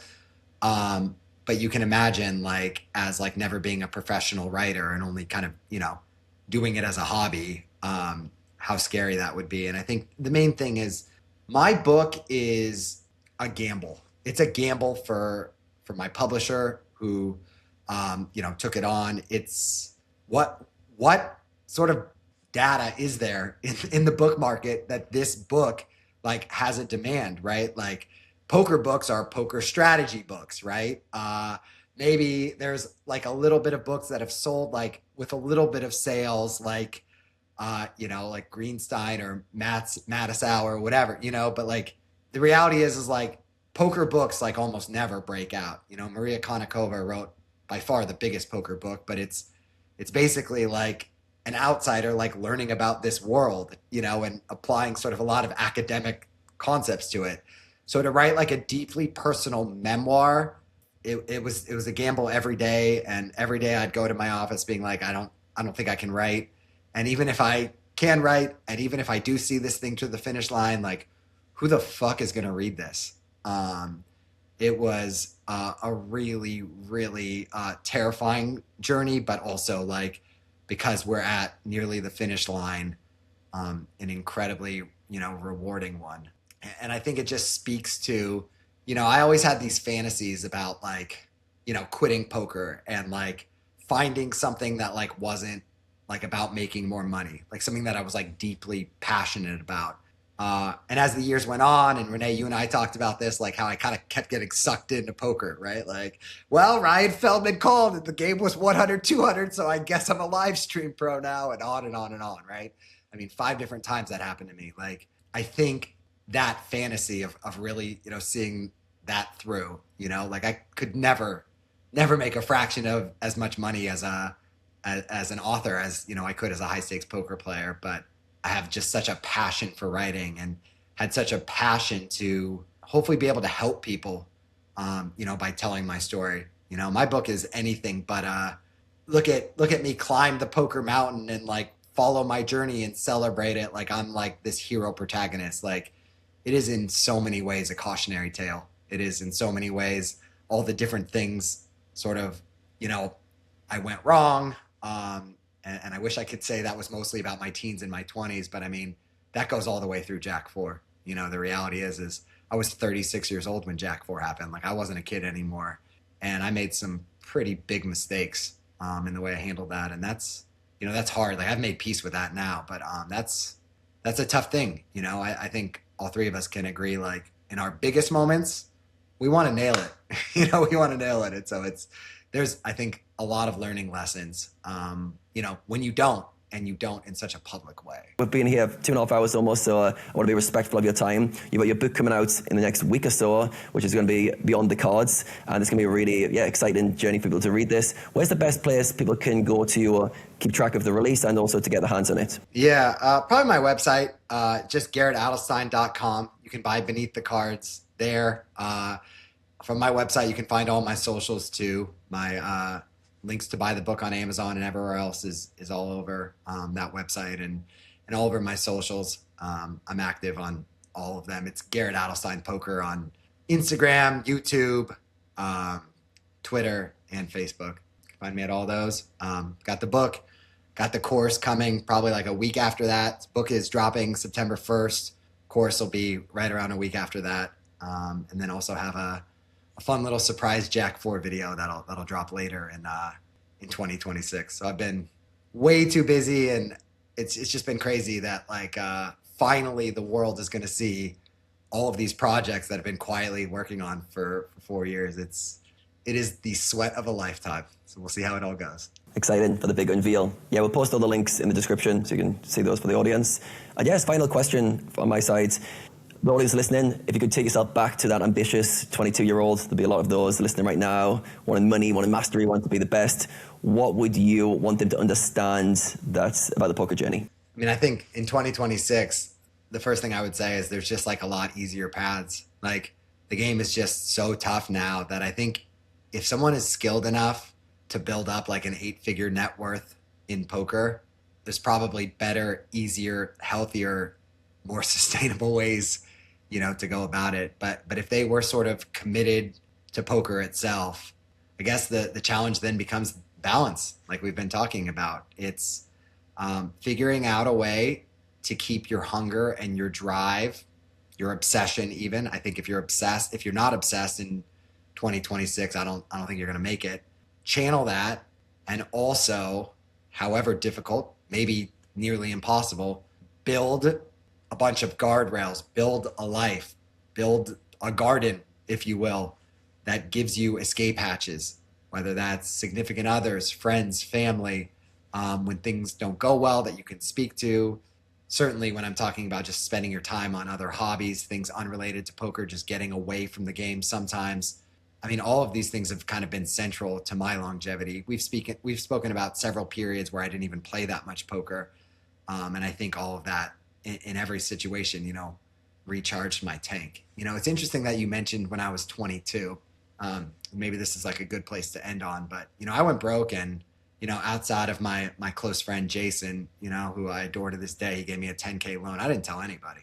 No, like none of my best friends, nothing.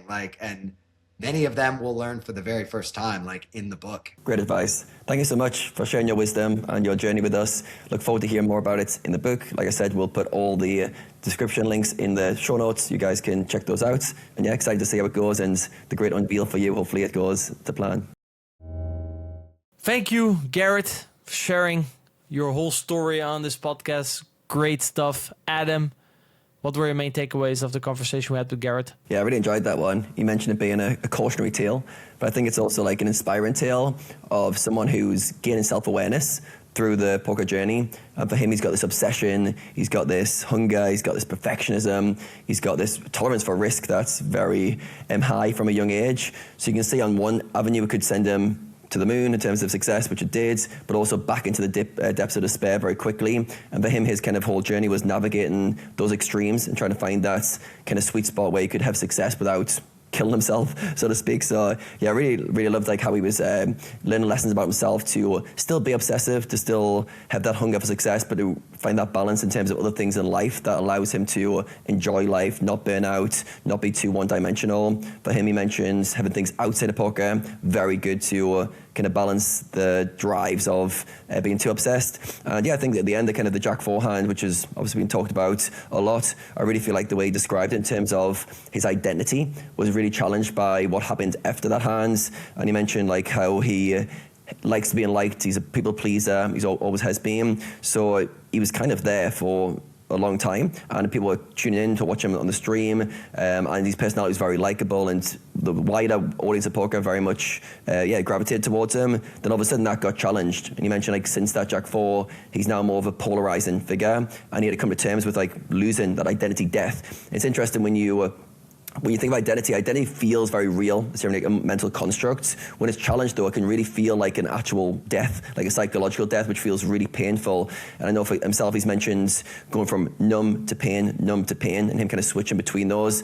That's often like a coping mechanism to not have to deal with the pain of loss or identity getting challenged. But I really like for him, like it feels like the book for him is like a redemption story of coming to terms with what happens, going away from poker, going away from that kind of image, doing a lot of work on himself and being able to have peace with it personally for himself, then also share that message in the book. So I really feel, it's been a very interesting story of him gaining self-awareness, how to balance these really kind of extreme traits at times whilst playing the high stakes games in the world, some really big private games, and how to be a high stakes, high performer while not destroying yourself in the process. I think it's been a fun ride listening to him speak about that. And I think it really shows how much self-awareness is important. And like you mentioned, having many identities that he had to kind of let go of, that were working towards certain goals. And yeah, I feel like for him, it felt, when I was listening to him speak, I always just felt like he's got something in his head that he needs to do, and he'd achieve it, get there, and go, right, that's not the thing. And he'd move that away, and then he'd go on the next thing, and he'd get that next goal, and go, right, that was quite the thing. But still, every time he's achieving these goals, he's learning about himself. He's learning like, actually, what gives me peace, what gives me satisfaction. So he's on this journey of the external pursuit of trying to achieve his money goals to begin with, and then his real journey is the internal pursuit of how to be happy, how to be peaceful, whilst also having these obsessive and hungry drives. So yeah, very much enjoyed it, and I think went deeper than we expected, but yeah, it was a really fun conversation. How about yourself, Rene? What was the main notes you took? Yeah, I mean, you already did a great job of summarizing like 75% of the podcast. I will try to pick out a couple of ones that I've written down here. There were a couple of things specifically from a technical perspective, right? He called poker more of an art when we talked about the exploitative side and using all the data points to try to come with a better conclusion. And then I kind of talked to him and said, well, you have 15 years experience of, picking up on all these things. So, and also like, for example, he didn't say it, but he kind of implicitly said that he basically watches all the hands that are played on stream, right? He watches every mech, so obviously he will make great exploits because he has seen 30,000 hours of footage of this guy, right? So a lot of players, that's also what he said in like coaching. Sometimes you have people say, yeah, I don't know anything about this guy. Sure, then you can fall back on theory. I think that was kind of discussion that he had with Doc, whereas Doc was like, I'm just going to stick to, what I know. Just like him sticking what he knows, right? And he gave the example that when he first started playing live poker, that it was very boring. And instead, luckily for him, back in 2012, there was no Instagram, TikTok, or whatever, probably. So instead of going on his phone and scrolling that, he started to talk to the people around him. And he's found a game within the game, which is to understand the kind of the psychology, to understand players, to understand their body language, to understand, what their vibe is at that moment, and based off that, try to kind of predict what they're likely to do at this moment, right? Especially think about if they're more in the mood to fold, more in the mood to bluff, whatever. So the question is, do you look outwards enough, or are you scrolling on your phone, right? Are you out there gathering the information necessary to make the plays that Garrett is making? Now, obviously, getting good is very important in poker, but then there was also the thing of adding value to a game, right? How can you add value to a game? And he said, well, maybe you can set up the game, you can try to run the game, you can organize, right? Against the specific banker, he said he rubbed off my competitive drive, right? So also I asked him like, okay, well, how do you behave in the game? He also said, yeah, many people try different things. For example, sucking up to the recreational, some people also don't really like it because they feel it's not authentic. He said, and actually we had this conversation, I think it was with Nick Howard, where we also asked, okay, well, how should you behave at your table? He said, honestly, it's not rocket science, man. Just be normal. And that's kind of also what he said. It's like, yeah, just be interested in, talking to the guy and asking what he's passionate about.